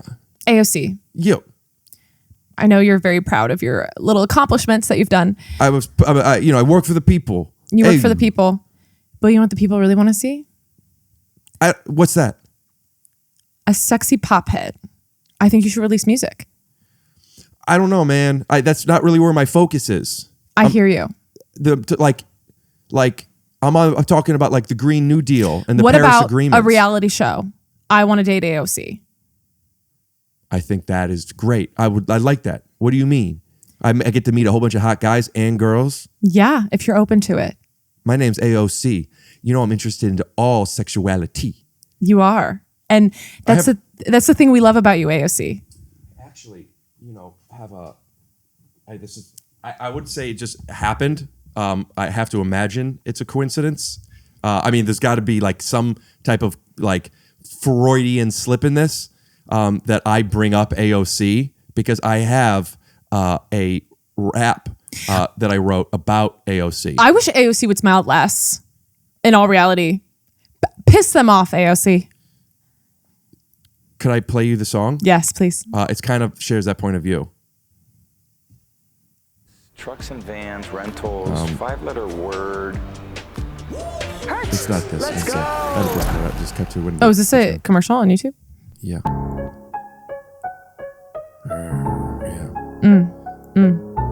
Anabolic beat. Yeah. To do that. And what? I go, AOC, yo, you know me. From the verbs to the adjectives to the street, I'm just rocking beat after beat and the dreams I was living. Caveman, nothing, because a woman comes in. Now we just practice, we redline the black, the civil rights, transphobic, titties and dicks. I'm AOC, and I know me. Yo, word up to B.O.P. Dreet, Joki, drip, drip, drizzle, drizzle, travel. Travel to the clip, tram channel. Travel channel, travel well, travel well, travel well. AOC. AOC, yeah. I'm AOC, yeah, I'm AOC. I am only 33. I think she might be even younger because she's AOC. She is AOC. Excuse me, Senator. Sir. May I ask a question? Brr, it's cold in here. Toro's in the atmosphere. B.O.P. makes the girl cheerleaders think that they are me. And stigmatism to the blonde girls who do flips, pom-pom, bullshit, bushy bush, bitch, man, move on. I ain't nothing but a hoe to you. You ain't nothing but a dude. You rude, you schooled, you shooed, you goo. Gibble gobble, you a turkey, you chobble chobble for a while. But women give birth, we give earth, we give mirth. No, never to stop the challenge. Mother Earth is women and we love me, B, AOC. I got big ass, bleep it, and you know B. I like to but also gum, and then I numb, dumb. AOC, yeah, that's me. Walking into court looking like a hottie. I ain't here for you, I'm here for the people. Inspiring the culture, that's me, AOC. Hello, my name is Joe Biden, and I think this, man, fuck you, dude, and fuck you, Trump. Fuck you guys. Fuck guys. AOC. Fuck hey. men. Fuck man, They I'm suck. AOC. They suck, and they're 2 times older than they me. suck, Take my dude. age, multiply it by 3. That's how old John Biden is. If men got pregnant, abortion would be legal. What? There, I said it. Call me a dog, a beagle. Siegel is a Jew that taught me how to play Magic the Gathering. And the thing is, Men do what's best for mankind. Here's the deal. Dogs, we get them fixed because we don't want them having kids. Is that what they think of women? Because they're making us have kids? So it's okay to fix a dog. You call it a bitch. You get to decide if it has kids or not. That's how they live. But women? Oh, you get to decide too, as if I'm not a human being just like you. My name's AOC. AOC. I like talking about politics. You know me. I am a girl and I think I'm the best. But the problem is I am. That's AOC. But the thing, I think AOC is so great. I just think that like people who don't already believe in what she believes in I know. are turned off by it. And I also think that might have to do with something because she is a traditionally beautiful woman. I know. I agree with you. And I think if AOC were uglier, then get more the respect. Democrats would be better off. Soundbite that. But here's the deal, and here's the thing with AOC. She's not apologetic. She doesn't really That's care. what I love about her. And that's what I love about her too. And I would like to get this a little bit more because I apologize. When I'm really passionate, I apologize. I'm sorry, I don't want to turn you off to me. I hate how women feel, and it's our fault that they have to apologize. I don't want to be too opinionated. I don't want to turn people off. AOC doesn't give a shit. You know what? And that's why I love her. I would even believe if she did give a shit, but she knew it was more important to get that out there anyway. Because you know what? Not everybody has a voice, and she isn't speaking for herself. No, and that's something I respect. That's something she's I respect speaking too. for the people that she cares for. The I know. problem is she's also just speaking for the base. And in this world, man, we're so tribal. And I'm Republican. I'm a Democrat. You know what? You're a pure person. A person. You're a person. I'm a person. You're a person. And when people could see AOC not as a woman or as a politician or whatever the other thing they see her as, but just as a person, I know. But we can't see people as people when we're defensive, man. I know. And we can't see people as people if we have biases. If we think that someone who looks like AOC can't be smart enough to be in her job because she's not an old, ugly white guy. You want to know what else about AOC? Tell me. Look at her background.